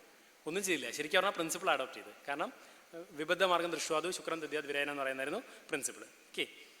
ആൻറ്റിസ്പം antibody auto agglutination. Antisperm antibody male and female ഉണ്ട്. ഡിസ്റ്റർബൻസ് ഇൻ സ്പേം ട്രാൻസ്പോർട്ട് ആവാം, പ്രോപ്പർ ഗാമറ്റ് ഇൻട്രാക്ഷൻ ആവാം. ആൻറ്റിസ്പം ആൻറ്റിബോഡി ഫീമെയിലും പോസിറ്റീവ് ആവാം, മെയിലിലും പോസിറ്റീവ് ആവാം. അക്കോർഡിംഗ്ലി ട്രീറ്റ്മെൻറ്റ് പ്ലാൻ ചെയ്യണം. ശോധനമാണ് ചികിത്സ എന്നാണ് എൻ്റെ അഭിപ്രായം. പൊതുവെ വാതരക്തഹരമായിരിക്കുന്ന ചികിത്സകൾ എഫക്റ്റീവായിട്ട് കാണാറുണ്ട്. സ്പേം സർഫസ് ആൻറ്റിബോഡിയുടെ പിക്ചറാണ്. സാറിന് ഇതിൽ വെറ്റ് സ്ലൈഡ് ഒബ്സർവേഷനിലൂടെ ASA ഡയഗ്നോസ് ചെയ്യാം, അല്ലെങ്കിൽ sperm immobilisation test, post coital അല്ലെങ്കിൽ sperm mucus cervical mucus penetration ടെസ്റ്റൊക്കെ ചെയ്യാവുന്നതാണ്. ഇത് തന്നെ ഡോണർ സാമ്പിൾ വെച്ച് നോക്കിയാൽ നമുക്ക് സർവൈക്കൽ മ്യൂക്കസ് നല്ലതാണെന്ന് അറിയാം. അപ്പോൾ നമുക്ക് 2 പേഷ്യൻ്റ് ഉണ്ടെന്ന് കരുതുക. നമ്മൾ ജാംനറിലൊക്കെ എന്ത് ചെയ്യും വെച്ചാൽ 2 പേഷ്യൻ്റെ 2-3 സെമൻ സാമ്പിൾ ഉണ്ടെങ്കിൽ സർവൈക്കൽ മ്യൂക്കസ് എടുത്തിട്ട് ആദ്യം ഹസ്ബൻഡായിട്ട് ട്രീറ്റ് ചെയ്യും. ഹസ്ബൻഡായിട്ട് ട്രീറ്റ് ചെയ്യുമ്പോൾ വീട്ടിലെ അതേപോലത്തെ അടിയായിരിക്കും സെമനോഗ്രാമിലുണ്ടാവുക, കൃത്യമായിട്ട് തിരിച്ചു വരുന്നുണ്ടാവും. അത് കഴിഞ്ഞ് നമ്മൾ വേറൊരാളെ സാമ്പിൾ എടുത്ത് വയ്ക്കുമ്പോൾ അവൻ നല്ല ഇടിച്ച് കയറി പോകുന്നുണ്ടാവും, യാതൊരു സംശയമില്ലാതെ. അപ്പോൾ മനസ്സിലാക്കണം ഇവർ തമ്മിൽ എന്തോ പ്രശ്നമുണ്ടെന്ന്. അത് ആദ്യം ഞങ്ങൾ പറയാറുള്ള വെച്ചാൽ നിങ്ങൾ ആദ്യം വീട്ടിലെ പ്രശ്നം തന്നെ തീർക്കണം എന്നായിരിക്കും. ഒരു റെസിസ്റ്റൻസ് ഉണ്ടാവും പൊതുവേ ഫീമെയിലിന്, അല്ലേ? ഫീമെയിലാണ് ആക്സെപ്റ്റിംഗ് ഫാക്ടർ. ആക്സെപ്റ്റിംഗ് പാർട്ണർ എന്ന് പറയുന്നത് ഫീമെയിൽ. അപ്പോൾ ഫീമെയിലാണ്, ഞാൻ എൻ്റെ പ്രൊറോഗേറ്റീവ്നെസ് കൊണ്ട് പറയല്ലോ കേട്ടോ, ഫീമെയിലാണ് പരമാവധി സഹനശക്തി കാണിക്കേണ്ടത്. They should accept maximum. അത് ഫീമെയിലിന് കൃത്യമായിട്ട് പറഞ്ഞു കൊടുക്കണം. അത് വളരെ പ്രധാനമാണ്. അവർ രാവിലെ മുതൽ രാത്രി വരെ അടികൂടിയിട്ട് ഈ ഒരു ഫംഗ്ഷന് മാത്രമായിട്ട് സെക്ഷൽ ആക്ട് ചെയ്ത് കഴിഞ്ഞാൽ സ്വാഭാവികമായിട്ടും കുട്ടികളാവില്ല, യാതൊരു സംശയമില്ല. അത് 100% മനസ്സുകൊണ്ട് അണങ്ങുന്ന രീതിയിൽ മെയിലും ഫീമെയിലും ആയാൽ മാത്രമേ നടക്കുള്ളൂ. The next one, varicosity. Varicosity നല്ല അത്ഭുതമാണ്. According to modern they say that by appearance diagnose ചെയ്യേ. നല്ല വെരിക്കോസിറ്റി ഉണ്ടെങ്കിൽ ഒരു നേക്കഡ് എക്സാമിനേഷനിൽ ഡയഗ്നോസ് ചെയ്യാം. Otherwise you can palpate. വളരെ ഈസി ആയിട്ട് പാൽപ്പേറ്റ് ചെയ്ത് ഡയഗ്നോസ് ചെയ്യാം. ഈ വേം ലൈക്ക് ഫീലിംഗ് കൃത്യമായിട്ട് കിട്ടും. പാംനിഫോം പ്ലക്സസിൻ്റെ ഡയലറ്റേഷൻ ഓഫ് പാംനിഫോം പ്ലക്സസ് ആണ്. ഇതിനൊരു ഭയങ്കര രസകരമായ സാധനം വെച്ചാൽ according to modern science this is the most treatable cause of infertility എന്നാണ്. Most treatable cause of infertility എന്നാണ്. ആൻഡ് എവറിബഡി ഫസ്റ്റ് ഡിഗ്രി വെരിക്കോസിലാണെങ്കിലും സർജറി സജസ്റ്റ് ചെയ്യും. ഹൗ മച്ച് ഔട്ട്കം എന്ന് ചോദിച്ചാൽ ഒരു ആൻസറും ഇല്ല. If it is first degree or second degree, don't advise surgery at any cost. If it is third degree varicosity, നിങ്ങൾ കുറച്ചൊക്കെ പയറ്റി നോക്കിയിട്ട് നടക്കില്ലെങ്കിൽ മാത്രം സർജറി സജസ്റ്റ് ചെയ്താൽ മതി. ആക്ച്വലി വെരി ഫ്രാങ്ക്ലി സ്പീക്കിംഗ് ഒരു 20% അല്ലാതെ 80%ലും സർജറിക്ക് ശേഷം വെരിക്കോസിലിൽ റെസ്പോൺസ് മോശമാവുകയാണ് ചെയ്യുന്നത്. വെരിക്കോസിൽ നമ്മളെ സംബന്ധിച്ചിടത്തോളം ട്രീറ്റ് ചെയ്യാൻ എളുപ്പമാണ്. നേരത്തെ സാറ് പറഞ്ഞ പോലെ ഉഷ്ണമാണ് പ്രശ്നം, ചൂടാണ് പ്രശ്നം. ചൂട് കുറയ്ക്കണം. അതിൻ്റെ മുമ്പേ ഒരു കഫവാതഹരമായിട്ട് ഗ്രന്ഥിഹരമായി ട്രീറ്റ് ചെയ്യണം. ചിരുവല്യാതി കൊടുക്കണം, കാങ്കാനവടി കൊടുക്കണം, അല്ലെങ്കിൽ പാഠ ചേർന്ന് ഏതെങ്കിലും ഡ്രഗ് കൊടുക്കണം. കമ്പാരിറ്റീവ്ലി നന്നായി റെസ്പോണ്ട് ചെയ്യും. അതിനുശേഷം നമ്മൾ നല്ല ശീതപ്രയോഗങ്ങൾ ചെയ്യണം. ശീതപ്രയോഗം വല്ലാണ്ട് ചെയ്താൽ പൊതുവെ വേദന കൂടാറുണ്ട് ആൾക്കാർക്ക്. അതുകൊണ്ട് ആദ്യം ഒരു കഫവാതഹരമായ ട്രീറ്റ്മെൻറ്റ് ചെയ്തിട്ടാണ് ശീതപ്രയോഗം ചെയ്യാവുള്ളൂ എന്നാണ് എൻ്റെ അഭിപ്രായം. ഓക്കെ. വേദന ഉണ്ടാവും കേട്ടോ. വെരിക്കോസിലുള്ള പേഷ്യൻ്റ് പൊതുവേ കുറേ നേരം നിന്ന് കഴിഞ്ഞാൽ ഒരു ഡ്രാഗിങ് പെയിൻ ഡെവലപ്പ് ചെയ്യാറുണ്ട്. ഇതിൻ്റെ result varicocele the effects of varicocele on testes, renal adrenal reflux, hormone dysfunction, hypoxia, hyperthermia എന്നൊക്കെ പറയുന്നതാണ് reflux. I think I can take 15-20 minutes more. Okay. Physical examination എങ്ങനെ ചെയ്യണമെന്ന് ഞാൻ പറഞ്ഞു. എക്സാമിനേഷൻ ചെയ്യാവുന്നതാണ്, ഡയഗ്നോസ് ചെയ്യാം. ഇതൊക്കെ കഴിഞ്ഞ് ഇതൊന്നുമല്ലാതെ ചില പുതിയ ടെസ്റ്റുകൾ, അതായത് ഞാൻ പറഞ്ഞു കഴിഞ്ഞാണത് കമ്പ്യൂട്ടർ എയ്ഡഡ് ആയിട്ടുള്ള ടെസ്റ്റുകൾ ഇപ്പം അവൈലബിൾ ആണ്. എന്നിട്ട് പേഷ്യൻ്റ് നമ്മൾ ഡയഗ്നോസ് ചെയ്ത് കഴിഞ്ഞാൽ ട്രീറ്റ്മെൻറ്റിനെ കുറിച്ച് എന്തൊക്കെ ആയുർവേദിക് ഇൻ്റർപ്രിട്ടേഷൻ നോക്കണം. These 5 are very important. One is Prakriti, the second is Ahara, third is Vihara, fourth is Sattva, and fifth is Karma. ഇത് കുറേയൊക്കെ റിവേഴ്സിബിൾ ആണ്, കുറേയൊക്കെ ഇറിവേഴ്സിബിൾ ആണ്, കുറേയൊക്കെ മോഡിഫയബിൾ ആണ്. ക്ലിയർ? പ്രകൃതി വെരി ഇമ്പോർട്ടൻറ്റ്, ആഹാര വെരി ഇമ്പോർട്ടൻറ്റ്, വിഹാര വെരി ഇമ്പോർട്ടൻറ്റ്, സത്വ very important, കർമ്മം എന്ന് പറയുന്നതിൽ തുടങ്ങാം. കർമ്മമാണ് ഏറ്റവും അവസാനം ആലോചിക്കുക. കർമ്മക്ഷയം ഉണ്ടായോ എന്ന് ചോദിക്കണം. ചിലപ്പോൾ കർമ്മക്ഷയം ഉണ്ടായില്ലെങ്കിൽ ഏത് കലാപരിപാടി കാണിച്ചിട്ടും കാര്യമില്ല. ആ കർമ്മനാശം കർമ്മക്ഷയം ഉണ്ടാകുന്നവരെ അത് കളിപ്പിക്കും. ഒരു പ്രശ്നമില്ലാത്ത ആൾക്കാർ വൈദ്യന്മാരെ തലകുത്തി മറിഞ്ഞ് ഇക്ഷ എണ്ണയൊക്കെ വരച്ച് കഴിഞ്ഞതിന് ശേഷം ഒരു സുപ്രഭാതത്തിൽ ഏതൊരു കുട്ടികൾ വേണ്ടെന്നങ്ങൾ തീരുമാനിക്കും, അല്ലേ? പിറ്റേന്ന് കാണിച്ച് ചെയ്യും. I had 2 experience. എനിക്കൊരു പേഷ്യൻ്റ് ആയിരുന്നു, mail factor normal, female factor normal, ഒരു പ്രോബ്ലം ഇല്ല. ഇവിടെ തന്നെയാണ്, ആരോഗ്യ വിലാസത്തിൽ തന്നെയാണ്. ആ പേഷ്യൻ്റ് നമ്മൾ പഠിച്ച പണി 18 നോക്കി ഒന്നും നടക്കണില്ല. അവസാനം അവർ 35-36 വയസ്സായിരുന്നു കപ്പിളിന്, ഫീമെയിലിന്. അപ്പോൾ ഞാൻ പറഞ്ഞു നമുക്കൊരു കാര്യം ചെയ്യാം, നമുക്കിത് ഉപേക്ഷിക്കാം, 1.5 വർഷമായിട്ട് ട്രീറ്റ് ചെയ്യുന്നത്, നിങ്ങളത് വിട്ടേക്കും. നിങ്ങൾക്ക് എൻ്റെ ഒരു സജഷൻ ഉണ്ട്, അവർ മുസ്ലിം കപ്പിളായിരുന്നു, നിങ്ങൾ ഒരു യത്തീമിനെ അഡോപ്റ്റ് ചെയ്യണം, അത് നിങ്ങളെ മതം അനുസരിച്ച് വളരെ നല്ലതാണ്. അങ്ങനെ കുറേ കഥകളൊക്കെ പറഞ്ഞു. അവർ റെഡി ആയിരുന്നു. ഏതാണ്ട് ഒരു മാനസികാവസ്ഥയിൽ എത്തിയിരുന്നവർ അവരവരുടെ ഫാമിലി തന്നെയുള്ള കൂടുതൽ കുട്ടികളുള്ള ഒരു ആളുടെ ഒരു കുട്ടിയെ ഇവർ വളർത്താൻ തീരുമാനിച്ചു. അവർക്ക് സ്വമേധയാ സ്നേഹത്തോടെ കൊടുക്കാൻ തീരുമാനിച്ചു. കൊടുത്തു, അവർ ഏറ്റെടുത്ത് വളർത്തി. അടുത്ത മാസം ഇവർ പ്രഗ്നൻ്റായി. കാരണം ഇതിനകത്ത് ഈ സൈക്കോളജിക്കൽ ഫാക്ടർ വളരെ കൂടുതലാണ്. ഈ കർമ്മക്ഷയം എന്ന് പറയുന്നൊരു സാധനം വളരെ കോമൺ ആയിട്ടുണ്ട്. സൈക്കോളജിക്കൽ ഫാക്ടർ, പ്രകൃതി വെരി ഇമ്പോർട്ടൻറ്റ്. നേരത്തെ മാഡം പറഞ്ഞത്, ഉമാ മാഡം പറഞ്ഞത് വളരെ കൃത്യമാണ്. പിത്തപ്രകൃതിയാണോ ഇൻഫെർട്ടിലിറ്റി സസ്പെക്ട് ചെയ്യണം, യാതൊരു സംശയമില്ല. This is very important, this attitude is very important. പലപ്പോഴും പ്രകൃതിക്ക് ദേശാനുപാതിനി എന്ന് പറഞ്ഞൊരു പ്രകൃതി ഉണ്ട് അല്ലേ, കാലാനുപാതിനി, വയോനുപാതിനി, ദേശാനുപാതിനി എന്നൊക്കെ പറഞ്ഞിട്ട് പ്രകൃതി ഉണ്ട്. നമ്മൾ പറയാം പ്രകൃതി ദേശം കൊണ്ടൊന്നും മാറില്ല എന്നാണ്. പക്ഷേ കേരളത്തിൽ നല്ല സുഖസുന്ദരമായിട്ട് ഒരു കുഴപ്പമില്ലാതെ മരച്ചീനിയും കപ്പയും മത്സ്യക്കറിയൊക്കെ കൂട്ടിയ ആൾക്കാർ ഗൾഫ് കൺട്രീസ് പോയി 2 വർഷം കൊണ്ട് മുടി കംപ്ലീറ്റ് കൊഴിഞ്ഞ് അല്ലേ, നന്നായി വേർത്ത് ശരീരത്തിലൊക്കെ കറുത്ത പാടുകളൊക്കെ വന്ന് നല്ല വേർപ്പുള്ള ഒരു പ്രകൃതിയായിട്ട് തിരിച്ചു വരും. ഒരു ട്രാൻസിയൻ പിത്ത പ്രകൃതിയായിട്ടുണ്ടാവും അവർ കൃത്യമായിട്ട്. അങ്ങനെയുള്ളൊരു പേഷ്യൻ്റ് വന്നു കഴിഞ്ഞാൽ മനസ്സിലാക്കണം ഇത് പിത്താണ്, പിത്തത്തിന് ട്രീറ്റ് ചെയ്യണം. അപ്പോൾ പ്രകൃതി വളരെ പ്രധാനമാണ്. പിത്തപ്രകൃതി is prone for infertility. Diet 100% this diet should be avoided. ഇത് എണ്ണി പറഞ്ഞു കൊടുക്കണം പേഷ്യന്. അച്ചാറ് തുടരുത്, ഉപ്പിലിട്ട് തുടരുത്, പപ്പടം കഴിക്കരുത്, ചുവന്നമുളക് കഴിക്കരുത്, ഫ്രൈഡ് ഐറ്റംസ് കഴിക്കരുത്, എണ്ണക്കടികൾ കഴിക്കരുത്, വിദാഹം ഉണ്ടാക്കുന്ന ഒരു സാധനവും കഴിക്കരുതെന്ന് കൃത്യമായിട്ട് പറയണം. എണ്ണി പറയണം. ആപച്ചിരിക്കുന്നുണ്ട്, ഞാൻ OP-ലിരുന്ന് കൃത്യമായിട്ട് ഇങ്ങനെ തന്നെയാണ് പറയാറുള്ളത്. അപ്പോൾ ഇത് വളരെ നിർബന്ധമാണ്. വിരുദ്ധാഹാരം നിർബന്ധമാണ്. കൗണ്ടൊക്കെ ഉണ്ടാവും, മോട്ടിലിറ്റി ഉണ്ടാവില്ല, ടെറട്ടോസൂസ്പമി ഉണ്ടാവുമെങ്കിൽ പൊതുവേ വിരുദ്ധാഹാരങ്ങളാണ് പൊതുവേ പ്രോബ്ലം ഉണ്ടാവാറുള്ളത്. ഇതും ഒഴിവാക്കണം, ഇത് പൂർണ്ണമായും ഒഴിവാക്കണം. ക്ലിയർ? യാതൊരു സംശയമില്ല. ഇതൊരു വളരെ പ്രധാനപ്പെട്ട ഇഷ്യൂ ആണ്. പേഷ്യൻ്റ് ഇത് തന്നെയാണ് ഫാക്ടർ. ക്ലിയർ? പിന്നെ ഒരു സൈക്കോളജിക്കൽ ഫാക്ടറാണ്. ഇത് വളരെ പ്രധാനമാണ്. ഇന്ന് സാറ് പറഞ്ഞൊരു സാധനം ഉണ്ടായിരുന്നു, സഹദേവൻ സാറ് പറഞ്ഞൊരു സാധനം ഉണ്ടായിരുന്നു. കൃത്യം ഓവുലേഷൻ ഡേയിൽ ഇവർ തമ്മിൽ പിണങ്ങും എന്ന് പറഞ്ഞൊരു സാധനം ഉണ്ട് അല്ലേ.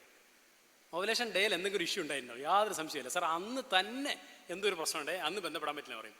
ഏറ്റവും വലിയ പ്രശ്നം എന്താ അറിയോ, അങ്ങനെ പ്ലാൻ ചെയ്ത് ബന്ധപ്പെടലാണ്. കുട്ടികൾ ഉണ്ടാവാൻ വേണ്ടി ഓവുലേഷൻ ഡേ നോക്കി ബന്ധപ്പെട്ട് കഴിഞ്ഞാൽ ഒരിക്കലും കുട്ടികൾ ഉണ്ടാവില്ല. അത് എത്ര കൗണ്ട് കുറവാണെങ്കിലും ശരിയല്ല എന്നാണ് എൻ്റെ അഭിപ്രായം. അങ്ങനെ ഇവിടെ കമ്പ്യൂട്ടർ പ്രോഗ്രാം സെറ്റ് ചെയ്ത് വെച്ചിട്ടല്ല സാധാരണഗതിയിൽ കാര്യങ്ങൾ നടക്കുന്നത്. അതുകൊണ്ട് ദയവായിട്ട് പേഷ്യൻ്റ് അങ്ങനെ അഡ്മിറ്റ് ചെയ്യരുത്. നിങ്ങൾക്ക് കൗണ്ട് തീരെ കുറവാണ്, അതുകൊണ്ട് കൃത്യം 13-ാമത്തെ ദിവസം നോക്കിയിട്ട് വേണമെങ്കിൽ ഇപ്പോൾ പുതിയ പല IPL പോലത്തെ പല സാധനങ്ങളുണ്ട്, മാർക്കേഴ്സ്, അത് വെച്ച് ഡയഗ്നോസ് ചെയ്തിട്ട് കൃത്യമായി ബന്ധപ്പെട്ടു. പേഷ്യൻ്റ് ഇത് ആദ്യം ടെസ്റ്റ് ചെയ്ത് അന്നേരം തൊട്ട് ടെൻഷൻ തുടങ്ങി. ക്ലിയർ? അതുകൊണ്ട് ഇതൊരിക്കലും പറ്റില്ല. കാരണം പ്രശ്നം കൂടുതൽ മെയിലിനാണ്. ഫീമെയിൽ പാസീവ് ആണല്ലോ, വെറുതെ കിടന്നു കൊടുത്താൽ മതിയല്ലോ, പ്രശ്നമൊന്നുമില്ലല്ലോ. പക്ഷേ മെയിലിൽ വലിയ പ്രശ്നമാണ്. കാരണം വെച്ചാൽ ഇന്ന് ഓവുലേഷൻ ഡേ എന്ന് പറഞ്ഞു കഴിഞ്ഞാൽ, ബിക്കോസ് ലിയാനോർഡോ ഡാവിഞ്ചിയുടെ ഈ സ്റ്റേറ്റ്മെൻറ്റ് വളരെ കൃത്യമാണ്. The penis does not obey the order of its master who tries to erect or shrink it at will. Instead, the penis erects freely while its master is asleep. The penis is said to have its own mind by any stretch of imagination.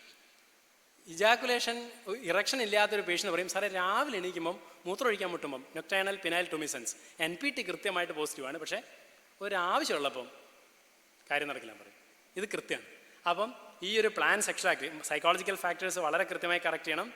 സങ്കല്പവും വൃഷ്യാണ്, ദൗർമനസ്യം അവൃഷ്യാണ്, സൗമനസ്യം ഗർഭധാരണനാനാം, വാജീകരണം സ്ത്രീയ പ്രഹർഷണി അഗ്ര്യം ച ക്ഷേത്രം, സുപ്രസന്നം മന തത്ര ഹർഷണേ ഹേതുരച്ചിതേ, ദേഹസത്വബലാപേക്ഷി ഹർഷശക്തി ഹർഷജ. ഇതൊക്കെ പറയുന്നത് equal importance മനസ്സിലുണ്ടെന്നാണ്. അതുകൊണ്ട് നിങ്ങൾ പഠിച്ചില്ലേ, സൗമനസ്യം ഗർഭധാരണാനാം എന്നാണ്. ഗർഭധാരണം കിട്ടണേ എന്തുണ്ടാവണം? സൗമനസ്യം ഉണ്ടാവണം അല്ലേ. സൗമനസ്യ ജനനാനാം ശ്രേഷ്ഠം എന്താ? മദ്യം സൗമനസ്യ ജനനാനാം ശ്രേഷ്ഠം എന്നാണ്. ക്ലിയർ എന്ന് പറഞ്ഞുകൊണ്ട് നാളെ തൊട്ട് മദ്യം കഴിച്ചോളാൻ പറയണ്ട.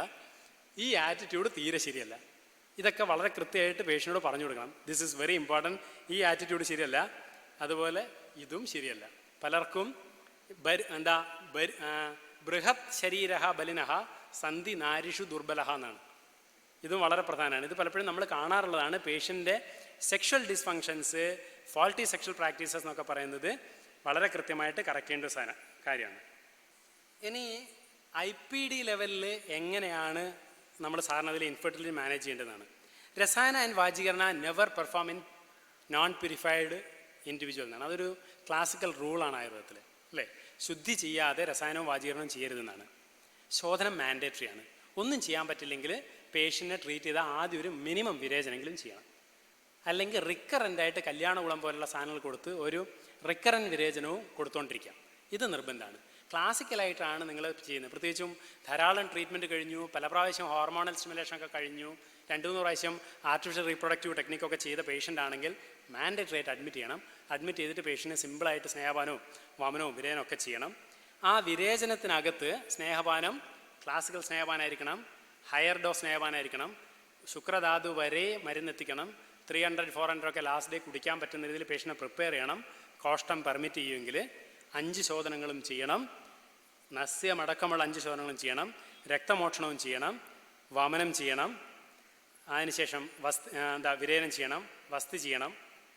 പ്രൊസീജിയേഴ്സ് എല്ലാം കൃത്യമായിട്ട് ചെയ്യണം. അതിനുശേഷം സാധാരണ ഞങ്ങൾ കോളേജിൽ ചെയ്തുകൊണ്ടിരിക്കുന്ന ഒരു സാധനം എന്ന് വെച്ചാൽ ഹരീതയ്ക്കാതി ശോധനം കൊടുക്കാറുണ്ട്. ഹരീതകയും ആമലകയും സൈന്ധവം നമ്മൾ രസായനം ചെയ്ത ശ്രീധർ സാറിനൊക്കെ അറിയുണ്ടാവും. ഹരീതകയും ആമലകം സൈന്ധവം നാഗരം വജ ഹരിദ്ര പിപ്പിലി വേലം ഗുഡം ചുഷ്ണാമ്പുനാപിവേദ് തേന സാധു വിശുദ്ധ്യന്തി. ഞാൻ ഹാസനിൽ വർക്ക് ചെയ്ത സമയത്ത് നമ്മളൊരു പേഷ്യൻറ്റിൽ ഒരു ഡയബറ്റിക് പേഷ്യൻ്റ് ആയിരുന്നു. അവർക്ക് ഇൻഫെർട്ടിലിറ്റി പ്രോബ്ലം ആയിരുന്നു. ഒരു ബോർഡർ ലൈൻ ഡയബറ്റീസ് എല്ലുമായിരുന്നു. കുട്ടികളില്ല. അപ്പോൾ നമ്മൾ ക്ലാസിക്കൽ ശോധനമൊക്കെ ചെയ്യാൻ കരുതി സ്നേഹപാനമൊക്കെ ചെയ്തു. ഞാൻ ആദ്യമായിട്ട് ഹരിതയ്ക്കാതി ശോധനം കൊടുത്തത് അപ്പോഴാണ്. ഹരിതകി ആമലകി സൈന്ധവം നാഗരം വജ ഹരിദ്ര പിപ്പലി വേലം ഗുഡംജ ഉഷ്ണാമ്പുനാപിവേദ്. എത്ര ഗ്രാം കൊടുക്കണം? എല്ലാം ഒരു 3-4 ഗ്രാം 5 ഗ്രാമൊക്കെ മിക്സ് ചെയ്ത് ഒരു 5-8 മരുന്നുണ്ട്, ഒരു 40 ഗ്രാം പൊടിച്ച് കൊടുക്കുക, അല്ലേ? ഞാൻ അങ്ങനെ വിചാരിച്ചു. അങ്ങനെ കൊടുത്തു. നമ്മൾ കൊടുത്തു. രാവിലെ ഒരു 7 മണിക്ക് കൊടുത്തു. 8 മണി 9 മണി ഒരു റെസ്പോൺസും ഇല്ല. 9:30 ആയപ്പോൾ പേഷ്യൻറ്റ് ഒരു പ്രാവശ്യം വയറിളകി.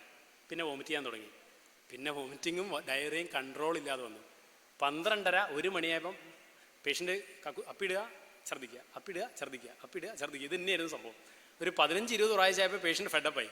ഭാഗ്യത്തിന് ഹാസൻ കോളേജിൽ അന്ന് മോഡേൺ ഫാക്കൽറ്റി ഉണ്ടായിരുന്നു. ഉടനെ പെരുന്നാൾ ഇഞ്ചക്ഷൻ കൊടുത്തു, ഛർദ്ദി കൺട്രോൾ ചെയ്തു. ക്ലിയർ. അതിനുശേഷം നമ്മൾ പല പേഷ്യൻറ്റും ഇത് ട്രൈ ചെയ്ത് നോക്കി, ഡോസ് കുറച്ച് നോക്കി. അവസാനം വജ 1.5 ഗ്രാം കൂടിയാൽ നന്നായി വോമിറ്റ് ചെയ്യും ഈ കോമ്പിനേഷൻ എന്ന് മനസ്സിലായി. ഇപ്പോൾ 1 ഗ്രാം വജ വെച്ചിട്ട് ഈ കോമ്പിനേഷൻ ഉണ്ടാക്കി കൊടുക്കുന്നുണ്ട്. തേന സാധു വിശുദ്ധ്യന്ത് എന്നുള്ള വാക്കിൻ്റെ അർത്ഥം എന്താണെന്ന് മനസ്സിലായി. നല്ല ശോധന കഴിഞ്ഞ് ഇതൊക്കെ കഴിഞ്ഞ് നല്ലോണം ഭംഗിയായിട്ട് വയറിളകും. അവസാനം പുരാണമലം മാത്രം ബാക്കിയാവും.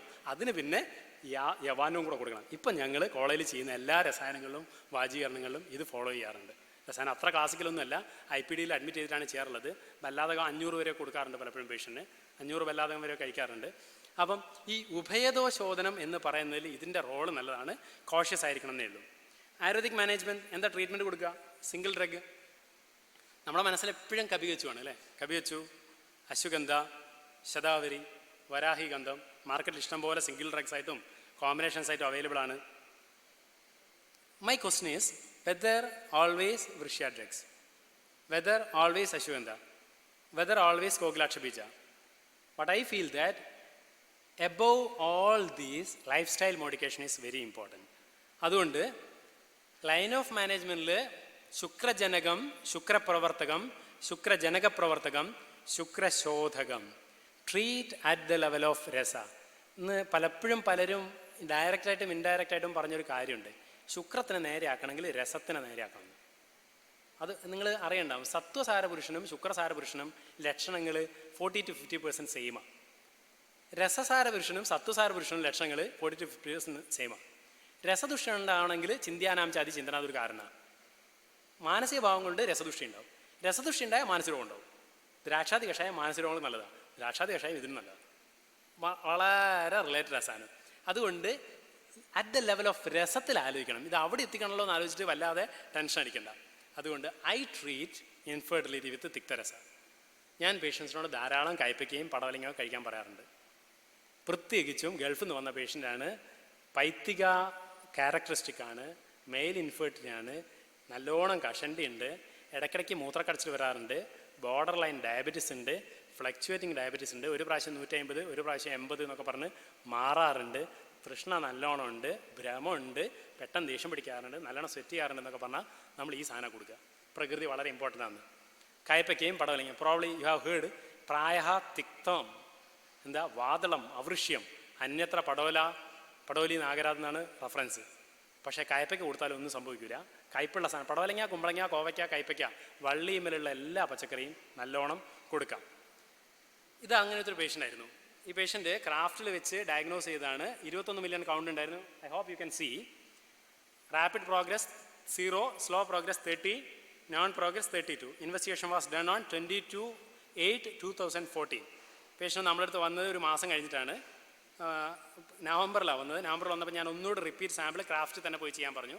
അപ്പം ആദ്യ പ്രാവശ്യം 20 കൗണ്ട് ഉണ്ടായിരുന്നു, അടുത്ത പ്രാവശ്യം 15 മില്യണായി. അവർ പറഞ്ഞു ഇത് മോശമായിക്കൊണ്ടേയിരിക്കുക, ഓരോ ഓപ്ഷനില്ല, നിങ്ങൾ എന്ത് ചെയ്യണം, IUI വേറൊരു ഓപ്ഷനിൽ പറഞ്ഞു. ഇവിടെയും motility rapid linear progress 0, slow linear 20, non progressive 32 + 42 എന്ന് പറഞ്ഞാൽ നിയർലി 70 സംതിങ്.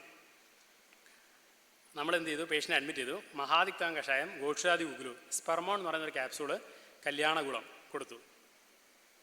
ഈ പേഷ്യൻ്റ് നല്ല പിത്തപ്രകൃതിയായിരുന്നു. നിങ്ങളിവിടെ P2+ എന്ന് എഴുതി കാണാം. P3+ ആയാൽ പിന്നെ പിത്തം അങ്ങോട്ട് ആലോചിക്കേണ്ടതാണ്. P2+ ആയതുകൊണ്ട് പിത്തം നല്ലോണം ഉണ്ട്. ഇതെൻ്റെ പ്രിസ്ക്രിപ്ഷൻ ആയിരുന്നു. ഇത് കൊടുത്തു. കൃത്യം 2 മാസം കഴിഞ്ഞപ്പം അവിടുത്തെ ഒരു ഫെർട്ടിലിറ്റി സെൻറ്ററിൽ അസസ് ചെയ്തു. പേഷ്യൻറ്റിന് മോർട്ടിലിറ്റി, പ്രോഗ്രസീവ് മോർട്ടിലിറ്റി എന്ന് പറയുന്നത് നിയർലി 95% മാറി. അതിനകത്ത് തന്നെ ആക്റ്റീവ് മോർട്ടൈൽ എന്ന് പറയുന്നത് 45 മാറി.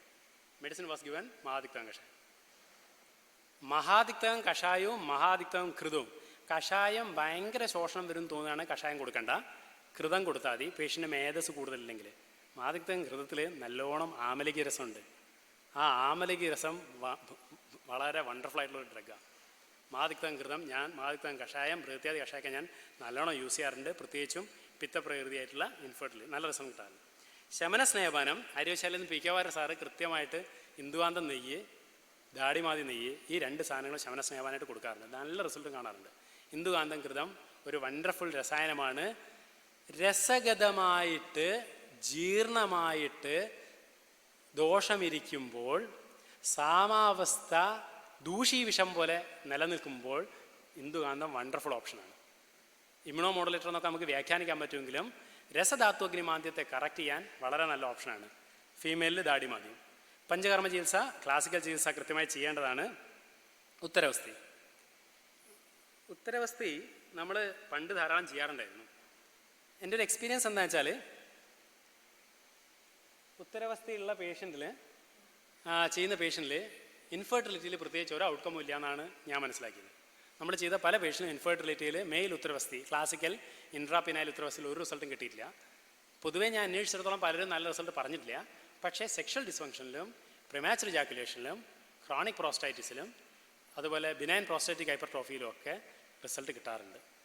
ഇതുവരെ എനിക്ക് ഇൻഫെർട്ടിലിറ്റിയിൽ വളരെ പ്രോമിസിംഗ് ആയിട്ടുള്ള റിസൾട്ട്, അസൂസ്പെർമിയ അടക്കമുള്ളതിൽ നമ്മൾ ചെയ്ത് നോക്കിയിട്ടുണ്ട്, റിസൾട്ട് കിട്ടിയിട്ടില്ല. രസ പ്രിപ്പറേഷൻസിൽ ഞാൻ വളരെ കോമൺ ഉപയോഗിക്കുന്ന യശതഭസ്മാണ്. സിദ്ധമകരധ്വജം, സ്വർണം, രജതം, അഭ്രകഭസ്മം, ഈ 3 സാധനങ്ങൾ ഉപയോഗിക്കാറുണ്ട്. Cost effective അഭ്രകഭസ്മാണ്. കന്മദം ഉപയോഗിക്കാറില്ല. കന്മദം, ക്ലാസിക്കൽ കന്മദം കിട്ടാനില്ല. പലപ്പോഴും കിട്ടുന്ന സാധനം കർപ്പൂരശിലാജിതുമാണ്. അത് വെടിയുപ്പാണ്. അതിന് വലിയ റിസൾട്ട് ഉണ്ടെന്ന് എനിക്ക് തോന്നുന്നില്ല. യൂറിനറി ട്രാക്ട് ഇൻഫെക്ഷനിലോ UTIയിലോ അത്തരം ഇഷ്യൂസിലൊക്കെ റിസൾട്ട് കിട്ടാൻ സാധ്യതയുണ്ട്. നമ്മൾ കൊടുത്തു നോക്കി റിസൾട്ട് കിട്ടിയില്ല. മാർക്കറ്റിൽ കിട്ടുന്ന പല സാധനങ്ങളും കർപ്പൂരശിലാജിതുമാണ്. ക്ലാസിക്കൽ രസായനം കന്മദം നമുക്ക് ജാംനഗർ കിട്ടിയായിരുന്നു. ഞാൻ സുന്ദര സാറിനെ കൊണ്ടു കൊടുത്തിട്ടുണ്ട്. നല്ല സാധനമാണ്, അത് റിസൾട്ട് കിട്ടുമായിരിക്കും. മറ്റേത് ഇപ്പോൾ ശിവഗുടിക എന്നൊക്കെ പറഞ്ഞാൽ മാർക്കറ്റിൽ കിട്ടുന്ന സാധനമൊക്കെ ഉപയോഗിച്ച് നോക്കിയിട്ടുണ്ട്, അത്ര നല്ല റിസൾട്ട് കിട്ടാറില്ല.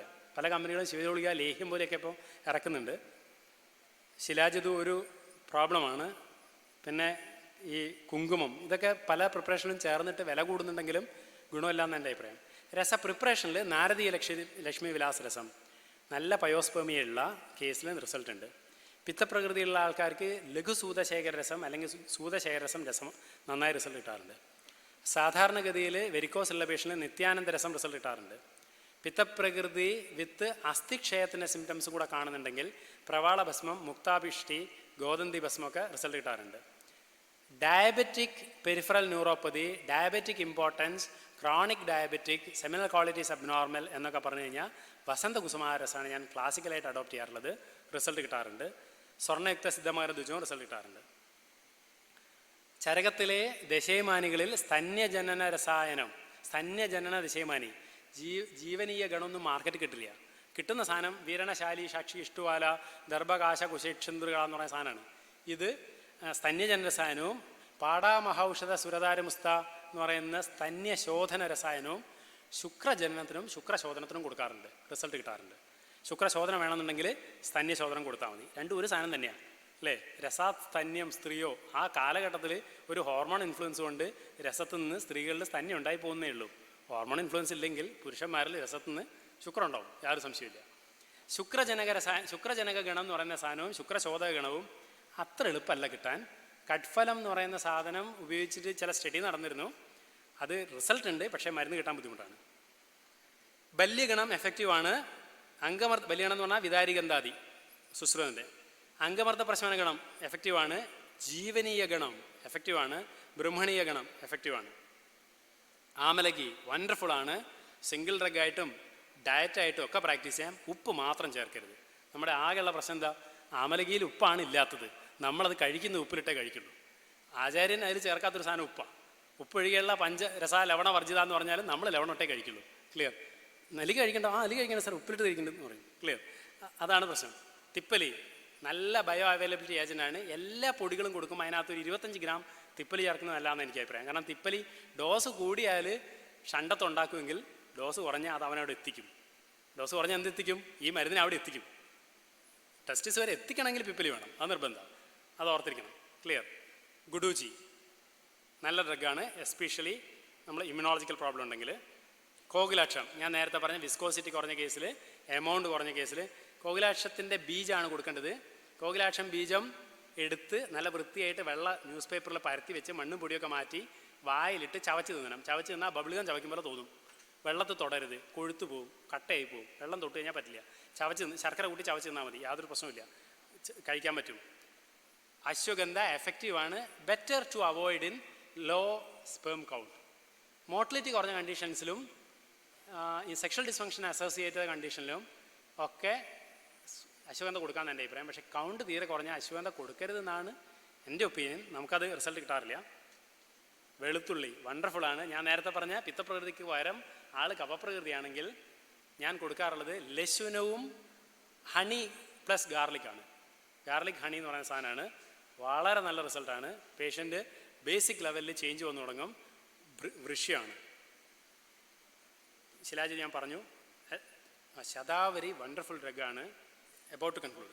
ശതാവരി, മുക്കണ പ്രുവൻസ്, നാഗബല, ശ്വതംഷ്ടാദി രസായനം, വരാഹികന്ധ രസായനം, അഭയ കൊടുക്കരുത്. പൊതുവേ യോഗത്തിൽ ഇമ്പോർട്ടൻ്റ് യോഗം ഒക്കെ ഇവിടെ പറഞ്ഞു കഴിഞ്ഞാണ്. ചിരുല്യദേശായം, വൈശ്വാനൂർണം, ഗന്ധർവസ്ഥാദി, സുകുമാരൻ, ദശമൂലാരിഷം, പിപ്പിലാസവം, ഭൃംഗരാജാസവം, ഇന്ദുകാന്തകൃതം.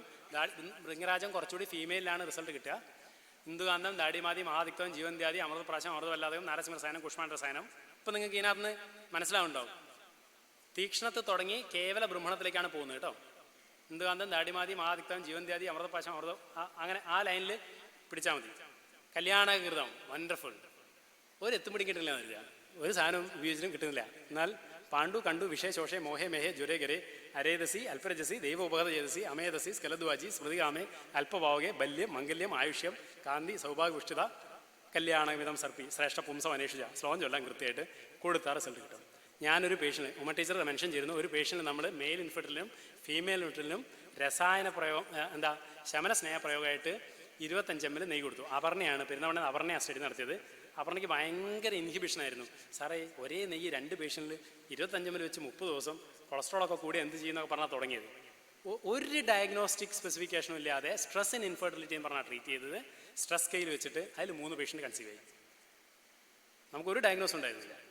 കൺസീവ് ചെയ്ത് കഴിഞ്ഞ ഉടനെ ഒന്നുമല്ല കേട്ടോ, അതിനുശേഷം മറ്റ് പല മരുന്നുകളൊക്കെ കൊടുത്തിട്ടൊക്കെ ഉണ്ട്, പക്ഷേ കൺസീവ് ചെയ്തിട്ടുണ്ട് കൃത്യമായിട്ട്. കല്യാണകം വണ്ടർഫുൾ ഡ്രഗാണ്. നിങ്ങൾക്ക് ഒരു കാരണം കണ്ടുപിടിക്കാൻ പറ്റില്ലെങ്കിൽ let the medicine identify the cause. അത് പാണ്ഡൂലും വർക്ക് ചെയ്യും, കണ്ടൂരും വർക്ക് ചെയ്യും, വിഷത്തിലും വർക്ക് ചെയ്യും, എല്ലാത്തിലും വർക്ക് ചെയ്യും. കൃത്യമായിട്ട് കൊടുക്കാം. കല്യാണം ഇസ് എ വണ്ടർഫുൾ ഡ്രഗ്. മാഷ ഉഴുന്നിൻ്റെ പാൽക്കഷായം, ഉഴുന്ന് വട, എരിവതിയല്ലാതെ ഉഴുന്നിൻ്റെ ലഡു. യവം ഡയബറ്റിക് പേഷ്യൻറ്റിൽ യവം നല്ല വൃഷ്യമാണ്, ബാലൻസ് ചെയ്യും. ഗോധൂമം, നമ്മുടെ രസാള. ഇനിയാണ് പ്രശ്നം unexplained infertility. 5 minutes. Unexplained infertility ഇത് പറയാതിരിക്കാൻ പറ്റില്ല. അൺഎക്സ്പ്ലെയിൻ ഇൻഫെർട്ടിലിറ്റി എന്ന് പറയുന്നതാണ് ഏതാണ്ട് ഒരു 32%. അതാണ് ഞാൻ നേരത്തെ പറഞ്ഞ കർമ്മക്ഷയം. അതാണ് ചെയ്യേണ്ടത്. പൊതുവെ അൺഎക്സ്പ്ലെയിൻ ഇൻഫെർട്ടിലിറ്റി ആണെങ്കിൽ വിരുദ്ധ ആഹാരവും വിരുദ്ധത്തിൻ്റെ ചികിത്സയും ദൂഷ്യവിഷത്തിൻ്റെ ചികിത്സയും മനസ്സിൽ കാണണം. വില്വാദി ഗുളികയോ ദൂഷ്യവിഷാരോ കൊടുക്കണം. വിഷം അങ്ങ് ആമാശയത്തിൻ്റെ അടുത്താണെങ്കിൽ, കോഷ്ടത്തിൻ്റെ അടുത്താണെങ്കിൽ വില്വാദി കൊടുക്കണം. വിഷം അങ്ങ് അറ്റത്താണ് കിടക്കുന്നത്, ഏറ്റവും ദൂരത്താണ് കിടക്കുന്നത് വെച്ചാൽ ദൂഷ്യവിഷാരി കൊടുക്കണം. അപ്പം വിഷം എവിടെ കിടക്കുന്നതനുസരിച്ചിട്ട് വേണം. Straight dogs should not be, ഒന്നും ചെയ്യരുത്, മനസ്സിലായില്ലേ?